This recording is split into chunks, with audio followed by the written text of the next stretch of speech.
Mu transmigrates into the body of a noble heir who is about to marry a princess, only to be kidnapped by demonic cultivators because of his innate pure yang body and sold to a demon sect, a situation that proves his wedding plans were, quite literally, taken in a completely different direction. He is rescued by a senior sister and thinks he has found a benefactor, but instead, disaster strikes, because in his case, good luck seems to come with very suspicious terms and conditions. Fortunately, he awakens the 10,000-fold return system. When his pure yang is taken, the system compensates him with an even stronger crimson yang sacred body, as if the universe is apologizing by saying, "Here, have an upgrade." They steal his treasures and pills? The system returns something even better, turning every loss into an oddly profitable transaction, much to the probable frustration of anyone trying to rob him. Relying on these rewards, Zhao Mu rises step by step to become humanity's supreme prodigy, protecting the women he loves and leaving no enemies alive, proving that in his journey, setbacks are merely investments with extremely high returns. Well, the summary of the story had already been told, so let me remind everyone that before diving in, don't forget to like and subscribe, while also sharing your thoughts in the comments, because even at the end of the world, engagement still matters. Now let's start from the very beginning in detail.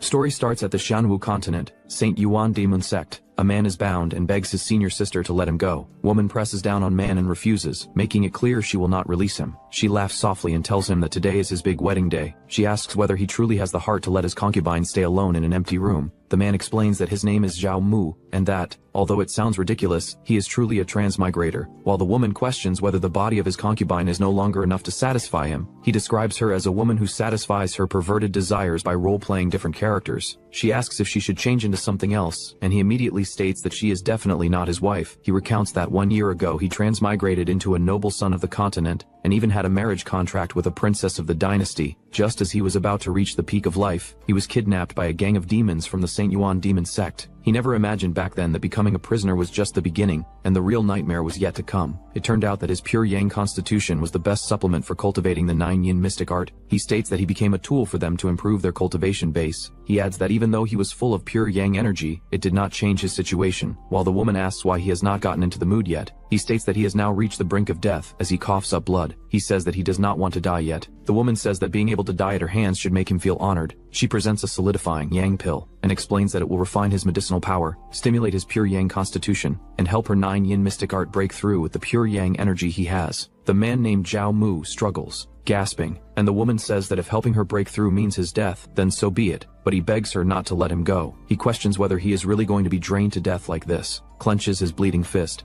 and declares that he is not resigned to this and will never give up. An unknown system reports that an extremely strong will to survive has been detected, that the return system has been awakened successfully, and instructs the host to bind the system sphere. He grips the glowing system sphere and realizes that a chance to turn things around has finally arrived. The system reports that binding has been detected, that the host received the system too late, and that compensation is being issued, guaranteeing the first return to be a 10,000-fold reward. The woman teases that although Zhao Mu's mouth refuses, his body is quite honest. Zhao Mu curses her inwardly and admits that he set aside his dignity to survive as a servant disciple. While telling her he will satisfy her properly and calling her senior sister, she reacts with surprise as Zhao Mu suddenly moves against her. She laughs, and he thinks why she will not just let him go, while she telling him not to go easy on her. Zhao Mu decides that since the heavens have given him a chance, he must personally take control of his own destiny. The woman says that this place belongs only to him as she clings to him. The next day arrives with Zhao Mu lying exhausted. Our bro is literally drained, while the woman stretches and leaves the room. She tells him that although he contributed only a small amount of pure yang power, his performance last night was not bad, adds that it is a pity about those solidifying yang pills, and says that if he manages to survive, senior sister will have even more fun with him. The system reports that Zhao Mu was drained of pure yang power by the 9-charm heavenly fox, triggering a 10,000-fold return, congratulates the host on obtaining the red yang sacred body, and announces that the reward has been issued, and empowerment is commencing. The system reports that Zhao Mu breaks through the 3rd layer of Qi refining, then the 4th layer, and finally the 10th layer of Qi refining, the Great Circle. Zhao Mu senses the surge of strength, and recognizes it as the power of a sacred body. He states that now is not the time to act high profile, noting that the St. Yuan Demon Sect is full of strong experts, and that exposure would lead to an even worse fate than becoming a cultivation furnace. He decides to take advantage of this time, while no one is paying attention to him, to accumulate strength as quickly as possible. Walking through the sect, he notes that spirit stones are the foundation for improving cultivation, and considers that with his current red yang sacred body, taking private jobs from senior sisters could earn him more. He stops himself and decides that with a system, he should think bigger. He asks whether there is any other way to quickly earn spirit stones and falls silent. A man is identified as Heiwan's sect outer disciple Wang Chan. Zhao Mu recalls that when he first entered the sect, Wang Chan took care of him a little, and decides it is time to repay him. Zhao Mu considers giving Wang Chan the 200 spirit stones he saved, believing it will surely return a large amount of spirit stones. Wang Chan reacts in surprise, recognizes the stones as spirit stones, and remarks that this better cultivation has unexpectedly brought him a big gain of spirit stones to aid his practice. He smiles and says that his luck and better cultivation have brought him a big gain of spirit stones to aid his practice. The system informs that Zhao Mu has given away 200 spirit stones, triggering a 500-fold return. The system reports that 100,000 spirit stones have been obtained. Zhao Mu realizes he has earned 100,000 spirit stones, and remarks that making money is too easy. He notes that a mere 100,000 spirit stones count for nothing, and considers that triggering a 10,000-fold return would yield 2 million spirit stones. He decides that in the future he will make those who humiliated him pay it back many times over. He wonders whether taking the spirit stones rewarded by the system and giving them away again would trigger another return. Spirit stones suddenly rain down around Wang Chan, causing him to panic and ask what is happening. Wang Chan looks at the scattered stones and calls Zhao Mu a noble benefactor, saying spirit stones are raining from the sky. Wang Chan assures Zhao Mu that he will work harder in cultivation and never let him down. Zhao Mu observes that the reaction is exactly as expected,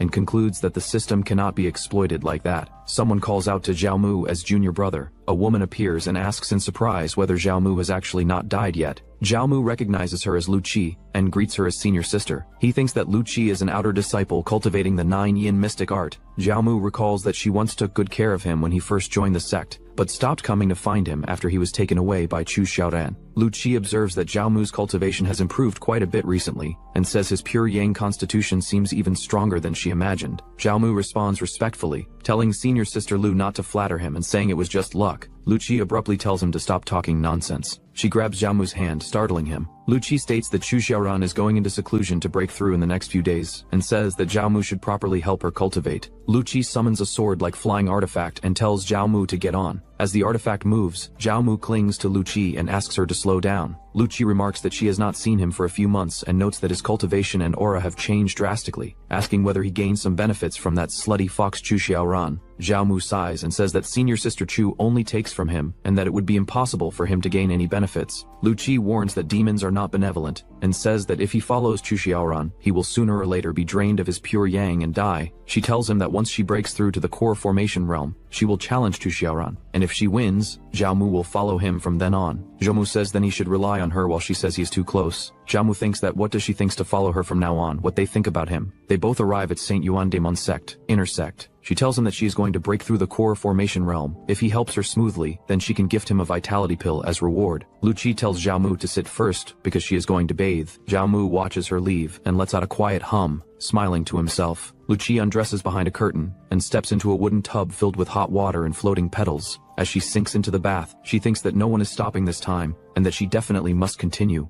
Zhao Mu suddenly appears behind her, asking what she must do. Lu Qi is startled and lets out a cry, questioning why he suddenly came in. Zhao Mu says that time is precious and that washing together is faster, then says they should begin. Lu Qi reacts shyly as he moves close, while Zhao Mu praises senior sister Lu's 9 yin mystic art, and remarks that her cultivation is truly amazing. She also notes that his pure yang constitution is quite domineering. After a moment, Zhao Mu exhales, and says he did not expect senior sister Lu, who cultivates the 9 yin mystic art, to be like this. Lu Qi leans on the edge of the tub, breathing unevenly, and tells him that it is enough that he knows, and that there is no need to say it out loud. Zhao Mu agrees and Lu Qi states that she is getting married next month. She looks down sadly and says that the person's name is Long Tiansheng, and that Zhao Mu should recognize it. Zhao Mu reacts with shock upon hearing the name. He says that Long Tiansheng broke through to the nascent soul realm before the age of 30, and is hailed as a supreme genius not seen in the Saint Yuan Demon sect for 1,000 years. Zhao Mu looks up with a tense expression, and states that the man has comprehended sword intent on his own, and is a powerhouse listed among heaven's prides. Zhao Mu covers his face with one hand. She explains him that when Long Tiansheng cultivated an ancient sword manual in the past, he damaged his own meridians and became a eunuch. She adds that as long as nothing is said, outsiders will not know. Zhao Mu reacts in confusion as Lu Qi presses a hand against his chest. She states that if she did not truly like him, she would not give him her most precious thing. Zhao Mu softly addresses her as senior sister. She then leans in and covers his eyes with her hands, their faces drawing close. Outside the room, their silhouettes are visible through the window. He says the senior sister is on the verge of breaking through, and they should continue working hard. While she calls him an idiot, the scene cuts to the next day. Lu Qi lies unconscious on a bed. Zhao Mu sits shirtless and senses a change, stating that it is coming. System panel appears, stating that Red Yang power was drained, triggering a body-forged return, and that Red Yang's sacred body intensity has significantly increased. Golden energy erupts around Zhao Mu as he clenches his fist. The system congratulates the host for breaking through to the Foundation establishment stage, and he says that in just this short while, he has already broken through the threshold of the Foundation establishment realm. He says that at this speed, even if he faces Long Tianxiang and the Long family, he will not be afraid at all, and he affirms it. He calls for Lu Qi to wake up and asks where his reward is. Lu Qi reacts weakly. She tells Zhao Mu that he is really too amazing, says she cannot hold on anymore and needs to sleep a bit, and Zhao Mu says there are actually 10 vitality pills and that Lu Qi is truly generous. He thinks that since he has to give away pills anyway, he should not seek far and wide when the target is right here. The system states that he gave away a second-grade vitality pill and triggered a 30-fold return reward, obtaining a third-grade vitality pill. He comments that only 30-fold is not great, then says there are 9 chances left and that even if he does not ask for a 10,000-fold return, 1,000-fold should be fine. The system states that he gave away a second-grade vitality pill and triggered a 3,000-fold return. While Lu Qi breathes heavily and starts to speak, Zhao Mu says hey. The system states that Zhao Mu obtained a 7th-grade marrow cleansing pill. Zhao Mu says it is actually a marrow cleansing pill and that this is good stuff. Then explains that like the origin nurturing pill, the marrow cleansing pill also has the efficacy of solidifying the foundation and nurturing vitality, but that is just a bonus effect. Zhao Mu says the greatest value of the marrow cleansing pill is improving a cultivator's root bone aptitude. Zhao Mu says he was born with a pure yang constitution, and his aptitude is already considered excellent among mortals. But compared to those favored geniuses within the sect, his little bit of aptitude is simply not worth mentioning. He says that to walk higher and fly further, he must raise the upper limit of his root bone aptitude. Zhao Mu reacts to the medicinal power and says he must hurry and refine it. After a while, Lu Qi tells Zhao Mu he smells so bad and to go wash up quickly, and Zhao Mu says he will go wash up. Zhao Mu turns on the water and washes himself while holding a towel. Lu Qi says Zhao Mu broke through to the Foundation establishment realm and asks if the effects of the origin nurturing pill are really that good. She says that just Foundation establishment would not purify the body to that extent,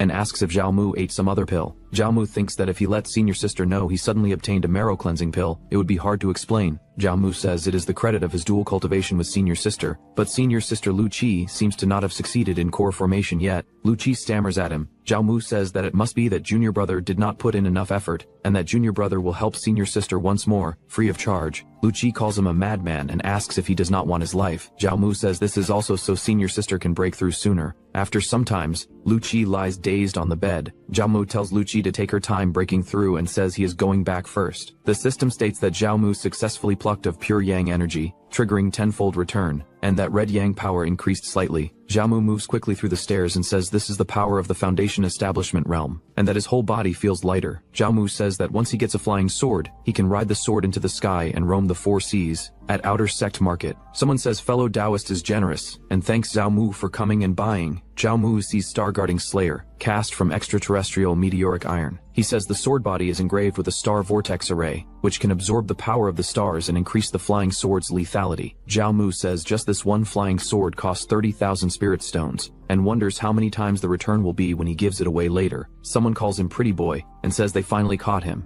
and Zhao Mu reacts with confusion. Zhao Mu recognizes Niu Tai. He thinks that Niu Tai is an outer disciple, and also one of Chu Jiaoran's loyal suitors, and that he came looking for trouble with Zhao Mu a few times before, but was discovered and stopped in time by Chu Jiaoran. Zhao Mu thinks Niu Tai is a Foundation establishment cultivator who inherited the Ox Demon bloodline, is far stronger than human cultivators of the same realm, and is perfect for testing Zhao Mu's current strength. And Niu Tai says Lord Niu heard Zhao Mu met with senior sister Chu again, asking if this is true. Zhao Mu asks, what if it is? Niu Tai yells at Zhao Mu. Niu Tai tells Zhao Mu to go to hell. Zhao Mu stops Niu Tai's punch. Zhao Mu apologizes and says he still wants to keep this life to have more fun with senior sister Chu. Niu Tai understands that Zhao Mu already reached Foundation establishment realm, and Niu Tai raged and looked down on Zhao Mu for breaking through. He tried to show Zhao Mu his full power. Zhao Mu states that Niu Tai's strength is indeed not small but lacks speed. While dodging, he thinks that Red Yang's sacred body is indeed extraordinary. He just broke through and can easily handle Niu Tai, who is the top 100 of the outer sect. Zhao Mu attacks with his fist. With just one attack, Niu Tai is knocked down on the ground. Some people rushed there. One of them says he dared to injure boss Niu. Doesn't he know the status of Niu's family within the sect? Zhao Mu attacks with his sword. Man is shocked while seeing this, then asked what does it mean.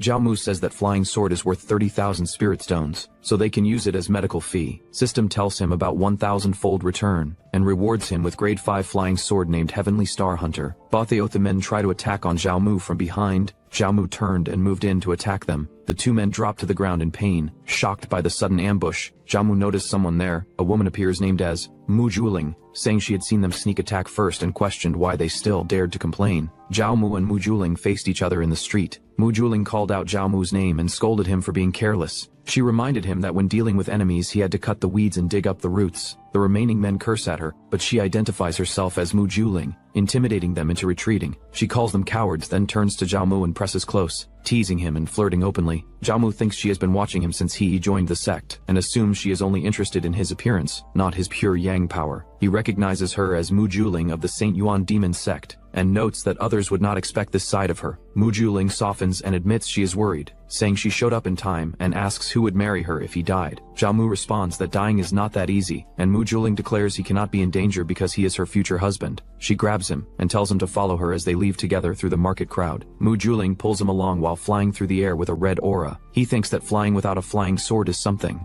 only core formation cultivators can do. He wonders what exactly is her cultivation level. She brings him to a quiet area near a building, and he wonders if this is the Saint Yuan Demon Sect's core holy land, and if she is a personal disciple. Mu Juling says to come inside with her because it is her home. Inside, she says she comes here sometimes to read books and sleep. She lies down and tells him to come over quickly, while he warns her not to try anything because his self-control is limited. She asks what messy thoughts are in his head. She hands over a book and says here. He looks at the books labeled True Chapter of Sword Control, and One Chi Mystic, and mentions the True Chapter of Sword Control, and One Chi Mystic Sword Art. He asks how she knew he wanted to cultivate sword control, and she says he just broke through to the foundation establishment stage not long ago, and ran to the market to buy a flying sword, so she guessed he definitely wanted to learn sword control. She adds that she is also giving him the flying sword and says it is a 4th grade cold attribute flying sword called Frost Foil. She says she sees the pure yang surging inside him, and this flying sword is just right to suppress his evil fire and save him from thinking about those things all day. He says then she really is thoughtful. She tells him to stay here and cultivate sword control for a few days and that she will handle other matters for him.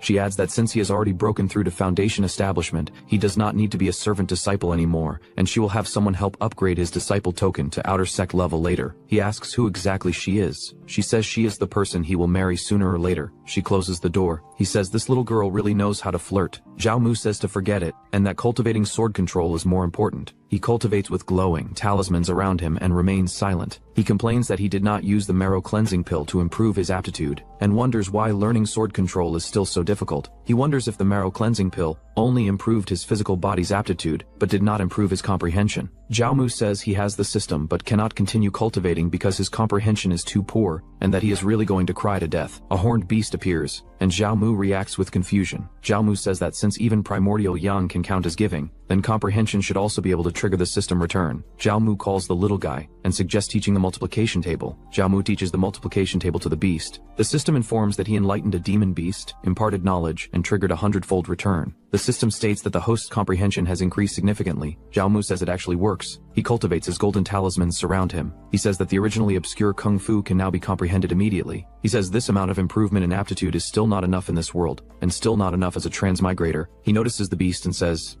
He says that since it is eager to learn, this teacher will teach a new subject called geometry theorems. The system informs that he taught calculus knowledge, triggered a 100-fold return, and comprehension drastically improved. The system states that the host's current comprehension value has reached the upper limit for the current strength stage and cannot continue to improve. He says that to think comprehension actually has an upper limit. He says that with his current comprehension, comprehending these cultivation methods should not be a problem. He uses Vajra Fist, Wind Red Thunder art. He uses 3 talents, 6 fates divination art. Zhao Mu says they are all unrated yellow rank techniques and too crude for him now. He says he has already completely memorized these techniques, and after he gets out, he can write them down and give them to others to farm a huge wave of return rewards. The beast squeaks. Zhao Mu asks if it wants to give this bone to him, and the beast squeaks again. Zhao Mu thanks it and says he will make soup later. He notices Chaos Xuanming art, and says he did not expect the little guy to actually give him a technique. The system reports a detected technique called Chaos Xuanming Art, and that it is automatically learning. Zhao Mu reacts in surprise and groans in pain as blood sprays from his mouth. He says his comprehension has already reached the limit of the Foundation establishment realm, yet he still cannot comprehend this technique, and wonders if it could be an Earth rank or even Heaven rank technique. Mu Juling asks Zhao Mu what happened to him. She says it is all her fault for giving him such a difficult technique to cultivate right away, and Zhao Mu tries to deny it. Mu Juling says cultivation cannot be rushed for quick benefits,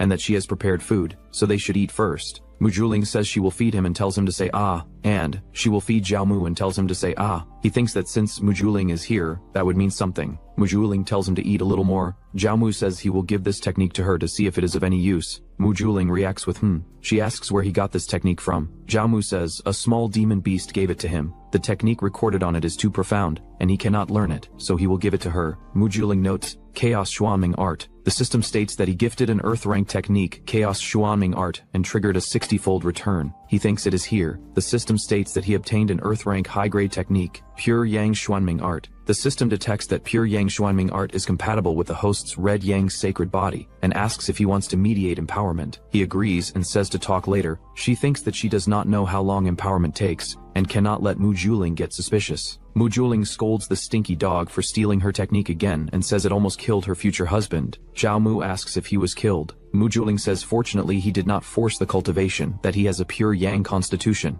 and that this Xuanming art possesses chaos attributes. She says this clashes with his pure yang body, and if he forced the cultivation, his meridians might have exploded and caused death. Zhao Mu realizes it was not his comprehension that was wrong, but that this technique clashes with his constitution. Mu Juling says his constitution is special. Suitable techniques for him are rare, and she needs time to collect them, so before that he should cultivate some basic introductory techniques to accumulate experience. Zhao Mu says she treats him so well and asks what exactly she is plotting. Mu Juling says it is not her plot for him. Mu Juling tells Zhao Mu to just yield to her. Mu Juling says as long as he becomes a Dao companion with her, she guarantees he can eat delicious food and drink spicy wine in the Saint Yuanyu demon sect, and no one will dare touch a single hair on him. Zhao Mu reacts with hesitation. Someone shouts that it is nonsense. A violent purple energy erupts into the sky. Mu Juling calls Zhao Mu's name. Zhao Mu thinks that a terrifying aura and wonders who this person is. Mu Juling calls out to her master in shock. Mu Juling asks why her master is here. Mu Juling's master asks if her presence sour the taste of their good deed. Mu Juling says that the disciple does not dare. The master says Mu Juling is the disciple she values most, and that she intended to groom her to inherit the position of the sect's saintess. She tells Mu Juling to look at herself, and says that not only does she not cultivate properly, she even keeps a servant disciple in her residence to flirt and fool around. Zhao Mu thinks that this sect's saintess is actually Mu Juling's master, and notes that this explains Mu Juling's confidence. Mu Juling kneels and asks her master to forgive her, saying that the disciple knows her mistake. The master, or say saintess of the sect, says that since Mu Juling knows her mistake, she will give her one chance. She orders Mu Juling to kill this servant disciple with her own hands, sever her roots of affection, and then follow her back to Purple Cloud Peak, to enter closed-door cultivation for 30 years. Mu Juling kneels in shock while a sword stands before her, and Zhao Mu remains restrained by purple energy. Mu Juling says this has nothing to do with Zhao Mu, that if the disciple kills Zhao Mu, her Dao heart will surely be affected and she fears her cultivation will be hard to advance further. The saintess asks if Mu Juling is threatening her. Purple energy surges violently as Mu Juling and Zhao Mu are pressed down, both struggling under the pressure. Zhao Mu appears behind Mu Juling restraining her, and thinks that the saintess truly intends to deal a lethal hand to her own apprentice. Mu Juling weakly calls out to her master. Mu Juling notices Zhao Mu, and asks if it is him. Zhao Mu urges Mu Juling to hurry and harvest her spiritual power through him. Zhao Mu grips Mu Juling from behind as golden energy flares around them. The saintess observes and realizes Zhao Mu has a pure yang body, then corrects herself, and says he has awakened the Red Yang sacred body. She praises Mu Juling's judgment, and says the Red Yang sacred body is rarely seen. Acknowledging that Mu Juling does have potential, Mu Juling mocks that if she had known earlier about the Red Yang sacred body, she would have tied Zhao Mu to the bed and forced higher self on him. While Zhao Mu reacts in confusion, the saintess coughs repeatedly, and Zhao Mu says Mu Juling spoke without thinking, adding that she is talking nonsense. The saintess says that for Mu Juling's sake, she will spare Zhao Mu's life for now. She tells Zhao Mu to return to the outer sect to cultivate and not to break through to the nascent soul realm. Mu Juling is pulled away by purple energy, and Zhao Mu reacts in shock. The saintess warns Zhao Mu not to come looking for Mu Juling. She departs with Mu Juling in a streak of purple light, leaving Zhao Mu standing alone. Zhao Mu thinks that if the saintess wanted to kill him, it would only take a single thought. Zhao Mu steadies himself and says he needs strength and must become even stronger. At the servant quarters, Zhao Mu returns to his room and stops in front of the desk. He says that although the trip was dangerous, he at least gained an Earth rank high-grade cultivation technique and a 4th-grade flying sword. The system states that empowerment is beginning. Zhao Mu responds that he understands and sits down to cultivate as golden energy surges around him. Zhao Mu observes his cultivation speed and wonders if it is due to stacking the pure Yang Xuanyang art with the red Yang sacred body. The system detects that the surrounding heaven and earth spiritual energy is insufficient for him,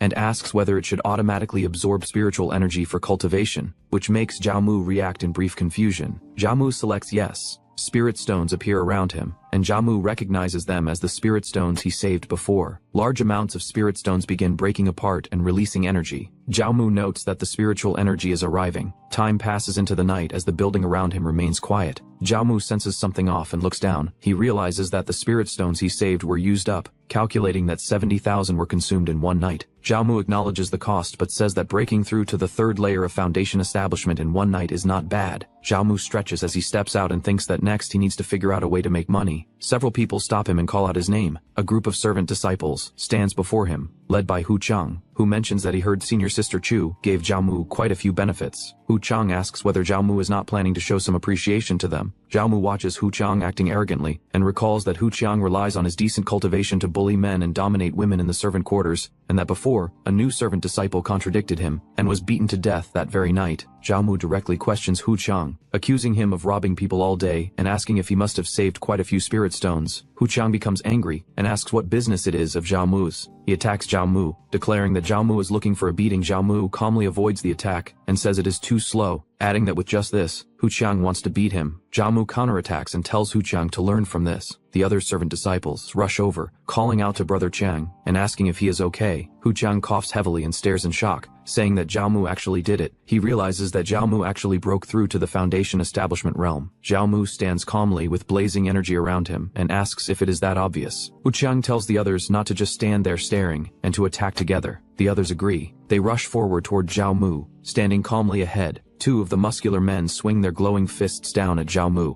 He steps in between them and avoids the blows as their attacks crash past him. In the distance, 2 disciples watch. One says she did not expect junior brother Zhao Mu to break through to foundation establishment so quickly. The male disciple beside them explains that he only just broke through to foundation establishment, and that facing so many chi refining stages at the same time is still strenuous. Wang Chan calls out for junior brother Zhao Mu to be careful. Zhao Mu raises 2 fingers, and red light gathers at his fingertips. As the attackers close in, he releases his power and tells them to get lost. A burst of red energy explodes outward, knocking the muscular men away and throwing them to the ground. Hu Chang, his body covered in red markings and his eyes glowing, leaps forward in rage and curses him. Zhao Mu remains calm as Hu Chang crashes down behind him, the impact shattering the ground. Hu Chang charges again, shouting for him to go to hell. Zhao Mu turns with a faint smile, red energy wrapping around his fist, and drives a single punch forward. The strike lands with force, blasting Hu Chang across the ground and leaving him bloodied as he collapses face down. Hu Chang's tiger demon's massive body is blasted through the air and crashes into the muscular man, slamming him to the ground.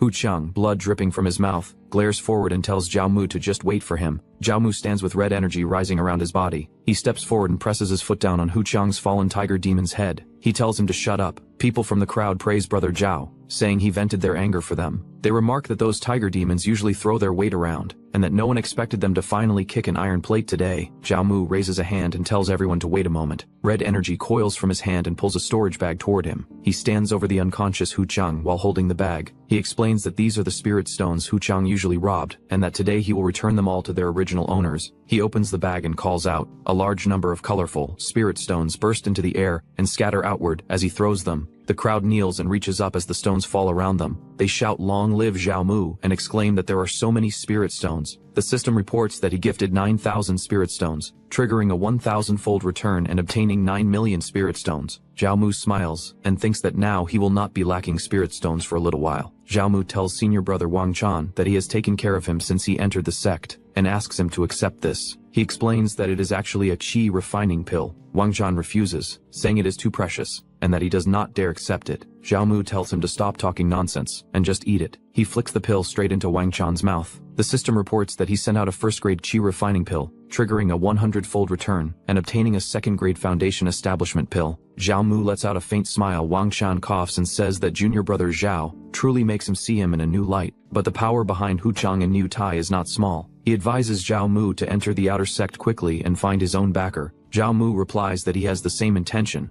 At the outer sect management hall. Inside the hall, a large furnace burns with intense flames, while a man named as Jiang Dingkun, outer sect manager, stands beside it. Zhao Mu steps inside, clasps his hands, and greets Lord Manager Jiang, introducing himself as disciple, Zhao Mu. Jiang Dingkun remains silent, facing forward without responding to Zhao Mu's greeting. He raises a hand toward the blazing furnace. The flames surge violently. The furnace lid suddenly bursts open with a loud explosion. Jiang Dingkun cries out in alarm while Zhao Mu, watching from the side, exclaims in shock. Smoke spreads through the hall. Jiang Dingkun coughs repeatedly. He angrily blames Zhao Mu for disturbing his state of mind and ruining the pill refinement, ordering him to get out. Zhao Mu points at himself and questions whether he is being blamed. He thinks that Jiang Dingkun clearly ruined the pill refinement on purpose just now, and based on the temperature, what he was refining was not the precious purple chi pill at all. He wonders why Jiang Dingkun is making things difficult for no reason, and considers that someone might be instructing him from behind the scenes. Jiang Dingkun, still irritated, asks why he has not left yet, and says he does not want to see him. Zhao Mu tells him not to be anxious, and takes out 50,000 spirit stones, asking him to accept them with a smile. Jiang Dingkun, holding a teacup, spits out his drink in shock. He immediately changes his attitude, laughing and saying that since little brother is here to process the outer sect disciple nameplate, he will handle it right away. Zhao Mu responds that he will trouble Manager Jiang. He smiles and asks whether Manager Jiang can tell him who wants to stop him from promoting to an outer disciple. Jiang Dingkun responds that he only takes money to solve problems for people and does not dare to do things like selling others out. Zhao Mu nods and says he understands. He then brings out more spirit stones and wonders if these are enough. Jiang Dingkun's expression changes in surprise. He coughs and tells Zhao Mu to come closer. Zhao Mu steps forward and says good. Jiang Dingkun form a pattern with small stones scattered on the ground. Zhao Mu realizes that it is actually Chu Jiaoran. He realizes that Chu Jiaoran has a transcendent status in the outer sect, and that her spies and eyes are everywhere. If he continues moving around in the outer sect, sooner or later he will be caught by Chu Jiaoran. Jiang Dingkun claims he did not say anything. Zhao Mu thanks Lord Manager for the reminder. Later, Zhao Mu stands on a flying sword above the sect as golden light surrounds him. He decides that he can only go find Lu Qi and hide out at her place for a while to avoid the wind. At her residence, Zhao Mu rides the flying sword wrapped in golden light and heads toward the courtyard. He looks down at a brightly lit building and wonders why two men are coming out of Liu Qi's room. Two men appears. One is identified as Saint Yuan Daemon Sect Heavenly Pride Rank 5th, Long Tian Xiang. The other is Saint Yuan Daemon Sect 12 Elders, Lu Haikong. Lu Haikong says that now that Chi'er has achieved core formation, the matter of the marriage alliance should be put on the agenda. Long Tianxiang responds that he understands, and that once he takes first place in this year's grand hunting competition, he will marry their granddaughter. Lu Haikong laughs, and says he looks forward to the day of their wedding. From a distance, Zhao Mu watches and clicks his tongue, calling him Cuckold Long. He flies down toward the courtyard and calls out,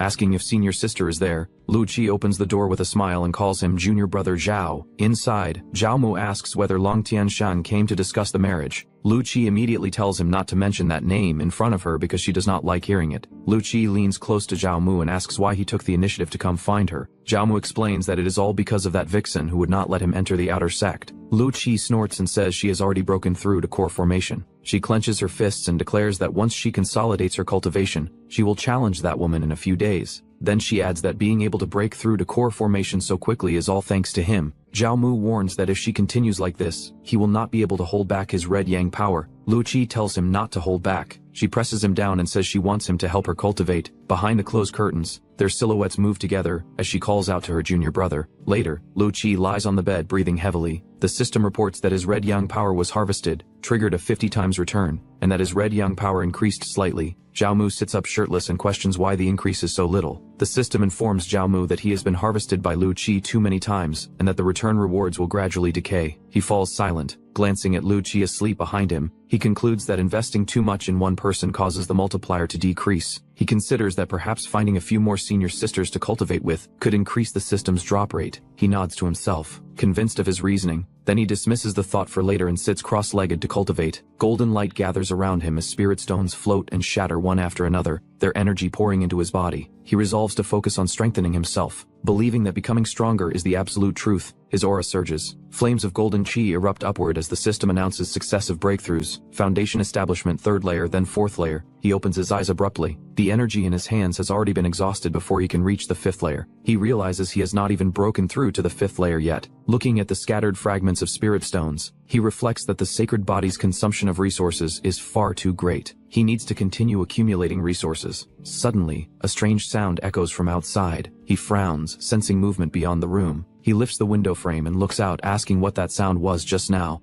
Reacting to the sudden presence and wondering what had just happened, the two stood face to face at close distance. Saintess looked straight at him, while he stared back with a tense expression and sweat on his face. He recognized her and addressed her with surprise, calling her Saintess. She corrected him and told him to call her Zixuan. Zhao Mu sat on the bed with a relaxed posture, and wondered what business Lady Zixuan had in seeking him out personally. Saintess crossed her arms and looked down at him in silence while he hesitated. She leaned close and stated that she wanted his pure yang power to help her cultivate. He reacted with shock at her words. Zhao Mu raised a hand to stop her and explained that harvest-type techniques had slow growth efficiency in the later stages and that she should not need his help. Saintess called him a good brat as power surged around her. The energy struck Zhao Mu, and he was thrown back onto the bed, his body tensing as the force enveloped him. Zhao Mu felt the overwhelming spiritual pressure bearing down on him. Saintess told him to stop stalling and to answer whether he was willing or not. He forced a smile and under her command said that he was willing. He held on to hope that as long as he lived he would have a chance, and that one day he would trample her beneath his feet. He then states that he did not know what positions Lady Zixuan preferred so that he could cooperate with her harvesting. She turned her head slightly, showing a faint flush on her ear, while Zhao Mu looked at her. Saintess warned him not to ask what he should not ask, as purple energy gathered at her side. The purple energy burst forth and swept through the room. She led the way and told him to keep up as they arrived at the Purple Sky Cave abode. Saintess explained that this was the Purple Sky Cave abode, where she cultivated in seclusion and that no one would disturb them there. As she walked ahead, Zhao Mu followed behind. He moved closer toward her, adjusting his clothes. Saintess turned back and questioned what he was doing. He answered that he was cooperating with her harvesting. Saintess told Zhao Mu that he did not need to take off his clothes because she had her own arrangements. Zhao Mu laughed awkwardly and remarked that Lady Zixuan liked to take the initiative and that he often encountered this type, then began to say that based on his experience, mutual cooperation in harvesting had better effects. Before he could finish, a cloth wrapped tightly over his mouth, cutting off his words as he struggled. Saintess ordered him to close his eyes and mouth at once and to help her cultivate. She warned that otherwise he would die, her expression turning cold as petals drifted around her. After that, Zhao Mu was flung into water, splashing heavily as he gasped for air. Saintess stood over him and told him to wash his body clean. He answered that he would obey her command. Zhao Mu stared in disbelief, thinking that he might be dreaming as he looked at Saintess. She snapped at him to be quiet. As he tried to speak again, he was hurled away by a surge of purple energy, crashing back with a cry as the force struck him once more. Zhao Mu admitted that he had not expected the Saintess to be a holy knight as well, and that he could not resist at all. He suddenly panicked and called out for the Saintess, demanding to know where she was. Two girls appeared before him, one named Enlele and the other named Yuanyuan. They asked what was wrong with him, and questioned whether they were not pretty enough. Zhao Mu was flustered as the two pressed close to him, touching his chest, and Lele explained that they were puppets created by the master to specialize in responding to his red yang power. The two moved in closer, pressing him down as he let out a strained groan, and Yuanyuan told him to cooperate properly and that he would be done within 2 hours. Zhao Mu realized that the Saintess had found tools to replace her in extracting his red yang power and scoffed at the idea of being looked down on. One of the sisters reacted in surprise as he suddenly grabbed her arm. He pushed her down and declared that he would show his true strength. The other cried out at him not to treat her sister that way and called him a bastard. Zhao Mu leaned in close to her, baring his teeth in anger as she froze in shock. She pleaded for him to hurry and stop at the same time. Time passed, and after that, sounds of strained cries continued, and Saintess frowned, wondering how long this would go on. Later, the two sisters lay exhausted on the platform while Zhao Mu rested in the hot spring below. Zhao Mu observed that the hot spring could enhance his red yang power, and that even after such a long time, he still felt full of energy. The two sisters walked unsteadily towards Saintess, one muttering weakly while the other cursed him under her breath. Zhao Mu looked over at them in confusion. They knelt before Saintess and admitted their wrongdoing, saying they deserved death for their crimes. Saintess explained that Zhao Mu's constitution was simply too tyrannical, which was why the time had been delayed. She added that she had watched the whole process like in 4K quality, and that the matter was not their fault. Saintess instructed the two to leave the red yang liquid behind and go down to repair and heal. The two bowed in unison and agreed. then turned and left as ordered. Saintess noticed Zhao Mu standing behind her and reacted with mild surprise. Zhao Mu asked whether his performance this time had been decent. She crossed her arms and judged that it was only so-so. Saintess extended her hand and told him that this was his reward. A glowing pouch flew toward him, and he reacted in surprise as he caught it. Zhao Mu recognized the contents as 10 million spirit stones and 4 bottles of top-grade Foundation Establishment pills, smiling in satisfaction. He praised the Saintess for her generosity as expected. Saintess asked why he was still lingering there and what he was standing around for. He hesitated and stalled. Zhao Mu suggested that if she wanted to absorb Red Yang power, the effect would be better if they directly dual cultivated. Saintess flushed, stared at him, and cut him off. She ordered him to get out and said she did not want to see him right now. Zhao Mu called out to her in confusion, and a surge of purple power erupted and flung him away. Zhao Mu reappeared inside the room, still wrapped in the remaining force, and let out an awkward sound. He realized he had been sent back to Li Qi's side again, and remarked that the Saintess's methods were indeed ruthless. The system reported that he had contributed a large amount of Red Yang power to Zixuan, and that her Red Yang sacred body had greatly improved. He reacted in surprise. Zhao Mu sat down and began cultivating as yellow flames rose around him. He reflected that, just as he thought before, changing people truly yielded more system rewards. He concluded that as long as the Saintess needed his Red Yang power, he would have a foothold in the sect from now on. Meanwhile, Saintess lifted a bowl of Red Yang liquid, which clearly does not look red, so it's possible that it's our bro's juice. Saintess hoped that his Red Yang liquid would not disappoint her. Her expression shifted as she felt an awkward reaction, and she let out a strange sound while holding the bowl. Saintess scoffed, and stated that a mere furnace could not affect her cultivation. The 2 attendants observed that the Lady Saintess actually became distracted while cultivating, and wondered whether the brat's Red Yang liquid had side effects.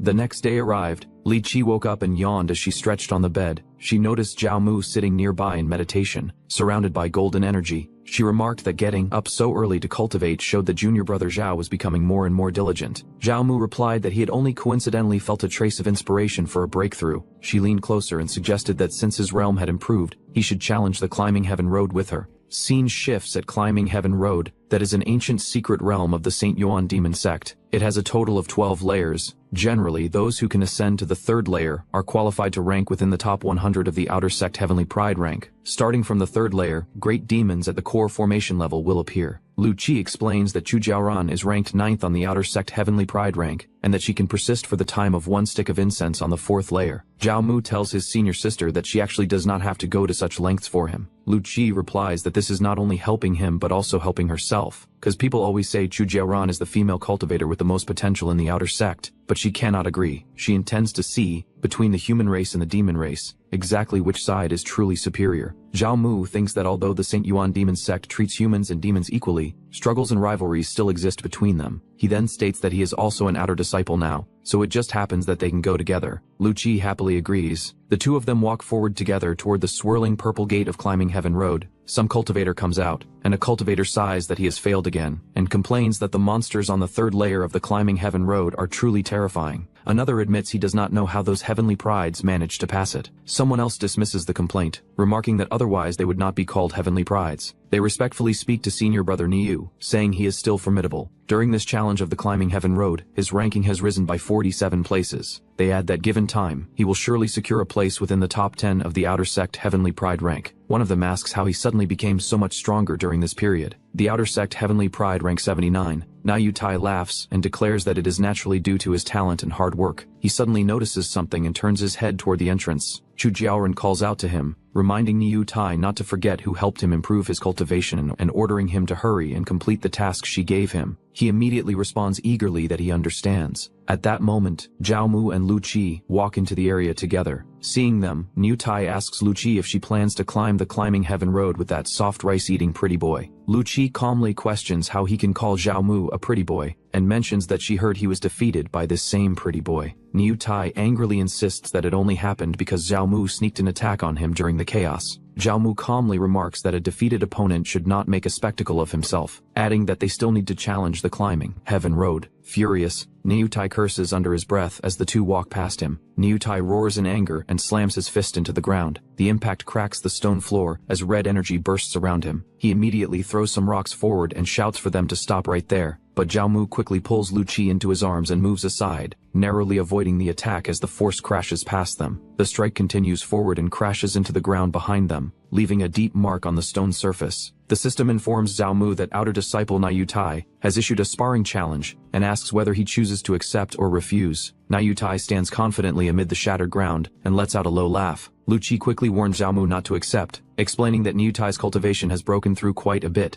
and that he should not be provoked. Zhao Mu calmly smiles and reassures her that she can rest easy because he knows his limits. He then remarks that simple sparring is boring and suggests adding a wager. Na Yutai reacts with interest. He declares that if he loses, he will return the second-grade flying sword. Zhao Mu responds that if he loses, he will use the storage ring on his hand as the bet. The challenge becomes effective as Niu Tai and Zhao Mu glare at each other face to face. Around the barrier, several disciples notice the commotion and wonder if there is a challenge match happening. Some say they heard that Niu Tai is fighting the pretty boy from the servant courtyard. Another disciple realizes that it is Zhao Mu and recalls that he was only recently promoted to outer disciple. Someone else remarks that Zhao Mu supposedly has the pure yang constitution and that the female cultivators in the outer sect, who practice the 9 yin divine art, have all had relations with him, calling it extremely enviable. One of them snorts in disdain and condemns him for selling his body for glory, calling it a shame to the demon sect. Chu Jiaoran watches with a teasing smile and remarks that when she previously harvested from junior brother Zhao Mu, he always seemed absent-minded, and now it turns out he has a little lover like this. She recognizes that it truly is Lu Ji. Lu Ji stands quietly while Chu Jiaoran continues speaking, saying this may actually be a good thing. She adds that for a bird determined to fly away, the best ending is to be pinched to death in one's own hands. Before the fight begins, Chu Jiaoran tells Niu Tai to use his full strength regardless of life or death, and not to waste the opportunity she has given him. Niu Tai confidently assures her that senior sister can rest easy because he will definitely not disappoint her. He immediately bursts forward with violent momentum, red energy flaring around him as he charges across the ground. Seeing this, Lu Qi anxiously shouts for junior brother Zhao to watch out. Na Yutai leaps high into the air and roars that Zhao Mu should die as he descends with both fists raised, ready to smash down on him. A violent explosion of red energy erupts as Na Yutai's attack crashes into the ground. Several disciples immediately recognize the technique and remark that it is the afterimage step. They explain that Na Yutai was already known for his strength, and now that he has cultivated the afterimage step, his power has received a multiplied boost. Someone adds that it is worthy of someone ranked among the top 100 of the outer sect heavenly pride rank. Others watching believe Zhao Mu is finished, and say this will probably become the quickest challenge match to end in the history of the Yuan demon sect. Another warns that if Niu Tai does not hold back his strength, Zhao Mu might even be in mortal danger. Lu Qi clenches her fist as Chu Jiaoran angrily accuses them, asking whether they all offended Chu Jiaoran since that is exactly why this situation is happening. She calmly watches and remarks with indifference that it is a pity. She adds that if Zhao Mu had obediently acted like her dog, perhaps he could have lived a little longer. Suddenly the spectators are shocked. Someone blurts out in disbelief that the attack was blocked and wonders if their eyes are playing tricks on them. Chu Jiaoran turns in surprise and questions how that is possible, wondering whether the pure yang constitution is truly that formidable. Amid the settling dust, Na Yutai is forced down on one knee while Zhao Mu stands in front of him, gripping both of his horns and pressing his head downward. Na Yutai struggles in disbelief and demands to know how this is possible. Zhao Mu calmly holds him down and mocks him, asking whether he has not eaten and if this little bit of strength is all he has. Furious and humiliated, Na Yutai calls him bastard. Seeing the situation, Chu Jiaoran immediately shouts for Niu Tai to stop being an idiot and quickly eat the pill she gave him. Niu Tai struggles under Zhao Mu's grip and angrily declares that this is what Zhao Mu forced him to do. Zhao Mu looks at him with mild surprise as Na Yutai raises a small pill. He immediately bites down and swallows it. In the next moment, a violent surge of red energy erupts from his body. The ground cracks as the power bursts outward and forces Zhao Mu to step back. Niu Tai roars loudly as the energy around him grows more intense. He declares that he will let Zhao Mu witness his strongest form. His body swells with power as crimson aura burns around him. He activates the Minotaur form. Zhao Mu looks at the transformed Na Yutai and remarks with surprise that there is now an ox. Lu Qi angrily accuses Chu Jiaoran of being despicable and helping Na Yutai cheat in the duel. Chu Jiaoran calmly responds that this cannot be considered cheating. She explains that the demon spirit pill can stimulate the bloodline power within the bodies of the demon race for a short time,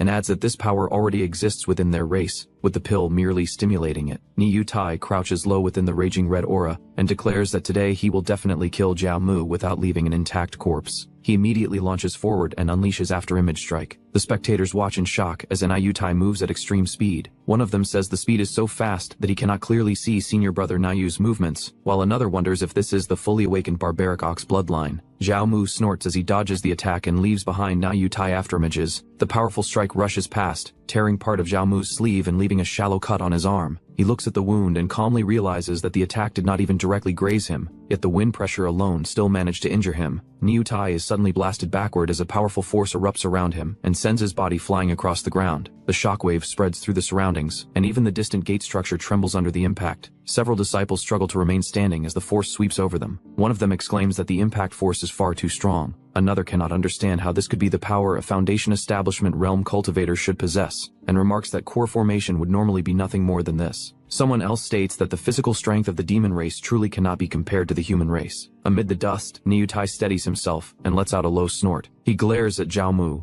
and declares that he will not let him escape this time. With his body still burning with red aura, he charges forward again. Zhao Mu calmly faces him and acknowledges that Niutai's strength is indeed not small. But before Niutai can react, Zhao Mu gathers power into his fist as golden energy surges around him. Both of them rush toward each other at high speed. Zhao Mu's fist crashes forward and slams heavily into Niutai's face. Niutai's massive body is hurled backward through the air from Zhao Mu's punch. Blood sprays from his mouth as the force sends him spinning before he crashes headfirst into the ground and skids across the stone floor, shattering the surface and leaving a long trail of destruction. Chu Jiaoren watches the scene with shock and cannot believe what she is seeing. Niutai lies buried among broken stone, his body battered and motionless. Someone nearby remarks in disbelief that Zhao Mu actually killed Niutai instantly after his demon transformation with just one move, and wonders if the pure Yang constitution is truly this powerful. Zhao Mu stands calmly within a golden aura, as someone questions when he managed to break through to the Foundation Establishment realm, and notes that the power of his punch is even more terrifying than Niutai's strength. Lu Qi happily rushes to Zhao Mu's side and praises him. He gently reminds her that many people are watching. She smiles warmly and admits that she truly did not misjudge him. Nearby, Chu Jiaoren crosses her arms and looks at the defeated Niutai with clear disgust, calling him useless trash. She then orders the surrounding disciples to carry Niutai away. The disciples immediately bow and acknowledge the order before moving to obey. As several disciples move to carry Niutai away, Zhao Mu suddenly calls out for them to wait. 3 of Niutai's companions step forward angrily. They protest that Boss Niu has already been beaten like this and question what more Zhao Mu wants. One of them adds that even if the ox is killed, it only means its head hits the ground, while the others loudly echo their agreement. Zhao Mu calmly smiles and states that he is a reasonable person. He takes out a small pouch and explains that it contains 10,000 spirit stones. He tosses the pouch forward and tells them to consider it the medical expenses for this incident. The pouch bursts open as it lands, and colorful spirit stones scatter across Niutai's battered body. One disciple mutters that Zhao Mu is truly arrogant to humiliate Niutai like this. Another jokes that if someone gave him 10,000 spirit stones, he would be willing to get beaten as well, while someone else admits that the handsome young man actually looks quite impressive right now. At that moment, the system reports that Ding gave away 10,000 spirit stones, triggering a 100-fold return and obtaining 1 million spirit stones. Zhao Mu looks slightly dissatisfied and remarks that it only triggered a 100-fold return. Behind him, Chu Jiaoren watches with a pleased expression and quietly praises him. She approaches Zhao Mu with a charming smile and remarks that this is exactly what she expected from the man she has taken a liking to, adding that she likes him more and more. She then invites him to return to her side and promises that she will give him everything he desires. As Chu Jiaoren reaches toward Zhao Mu, he stops her. Zhao Mu looks at her coldly and tells her that she is not worthy. Chu Jiaoren's expression instantly darkens. Surrounded by blazing purple energy, she angrily demands to know what he just said. At that moment, Lu Qi suddenly come between them, her figure landing firmly on the ground as blue energy spreads around her. She declares that Zhao Mu is a person, not some cargo that can be casually discarded after being used. Facing Chu Jiaoren directly, she states that she will challenge the Climbing Heaven Road, surpass her rank, and then fairly and squarely issue a challenge. She also promises that the harm Chu Jiaoren caused Zhao Mu will be repaid in full. Zhao Mu and Lu Qi begin walking away together. He praises senior sister Lu, saying what she said earlier was extremely cool. Lu Qi simply replies that it is good as long as they understand. She then places her hand on a swirling purple portal and steps through it, with Zhao Mu following behind. Behind them, Chu Jiaoren stands surrounded by violent purple energy, furious as she curses them. Surrounded by raging purple energy, Chu Jiaoren glares forward with fury and declares that Lu Qi and Zhao Mu should remember this well, because she definitely will not let either of them have it easy.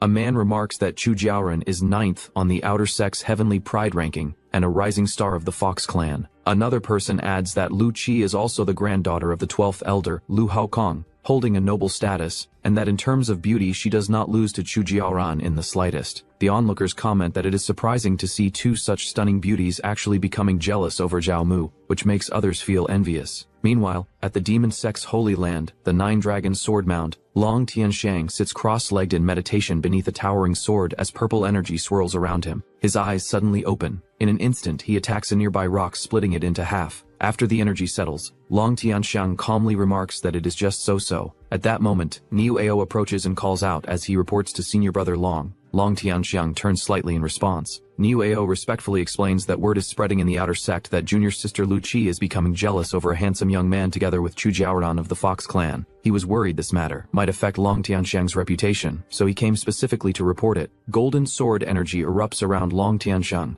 as he stands on the stone platform, glaring down at Niueo and asking how he dared disturb his secluded cultivation over such a trivial matter. The golden sword lights suddenly shoot forward. Niueo is struck repeatedly by the sharp streaks of energy and cries out in pain as they pierce into him. Panicking, Niueo quickly apologizes and begs senior brother Long not to blame him, saying it was his fault for being abrupt, and that he will leave immediately. As Niueo begins to retreat, Long Tianxiang suddenly tells him to hold on. Niueo stops and respectfully asks if senior brother Long has any other instructions. In the next instant, a surge of force bursts from Long Tianxiang. Niueo is slammed down violently and groans in pain as the pressure overwhelms him. Shocked and confused, Niueo asks why this is happening. Long Tianxiang calmly tells him to stop struggling and look at his chest. Niueo looks down and sees a glowing sword-shaped mark shining from his chest. Long Tianxiang explains that it is a strand of sword intent he condensed. Still confused, Niueo asks what senior brother Long means by that. Long Tianxiang coldly remarks that there are always some ants who do not know the immensity of heaven and earth. With a casual motion, while leaving he orders Niueo to get rid of the person for him. Niueo grins as the glowing sword intent within his chest ignites, thanking senior brother Long.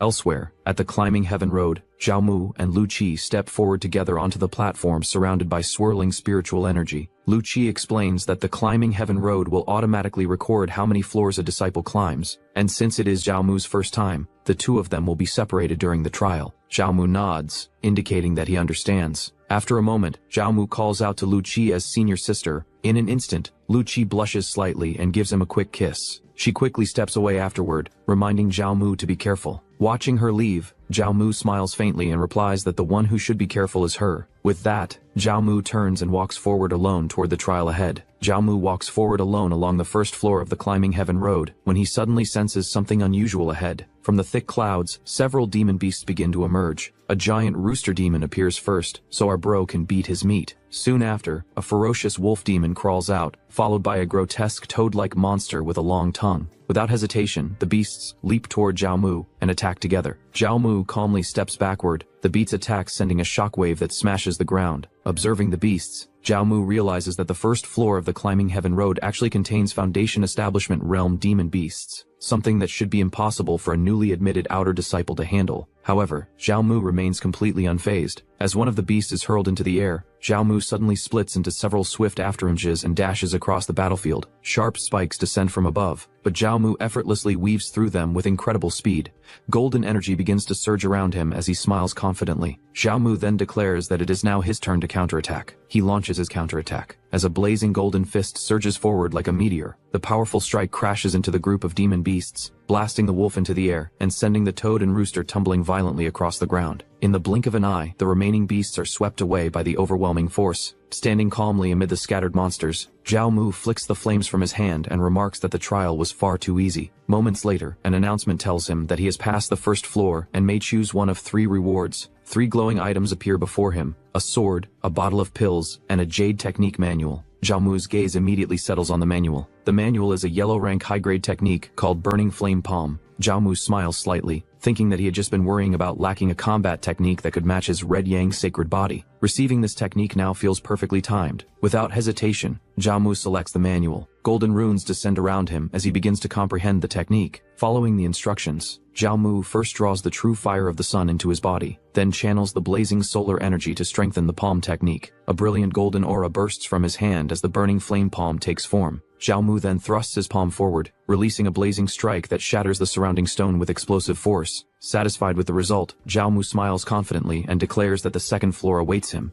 At the climbing heaven road third layer, a powerful blue energy crashes down onto the ground. Lu Qi moves swiftly, slashing forward with her sword as a demon beast is struck and blood sprays out. She lets out a confident sound while continuing her advance. By passing the third layer, one can choose one of 3 rewards. Lu Qi continues moving forward at high speed. Observer outside says that Lu Qi has rushed into the top 50, having passed the third layer and soon heading toward the fourth. At the ranking board, a crowd gathers while the current number 1 outer sect Heavenly Pride, Nalan Chuang, is noted to have remained in the 4th layer for a full 2 hours. As long as Lu Qi can hold on for 15 minutes, she can enter the top 10% of the outer sect Heavenly Pride ranking. someone suddenly notices something unusual. Zhao Mu's name appears on the Heavenly Pride ranking. The onlookers are shocked and remark that for him to enter the top 1,000 right after passing the first layer, his clearing time must have been extremely short. Since Zhao Mu could defeat Niu Tai, reaching the third layer should not be a problem for him. Chu Jiaoran watches with a displeased expression and remarks that those two must not have done less dual cultivation recently. Nearby, a blue-haired man flicks his hair lightly. He walks forward calmly as someone remarks that Nalan Chuang has also appeared. This is the #1 outer sect Heavenly Pride, and that it is said he is a half-blood Qilin.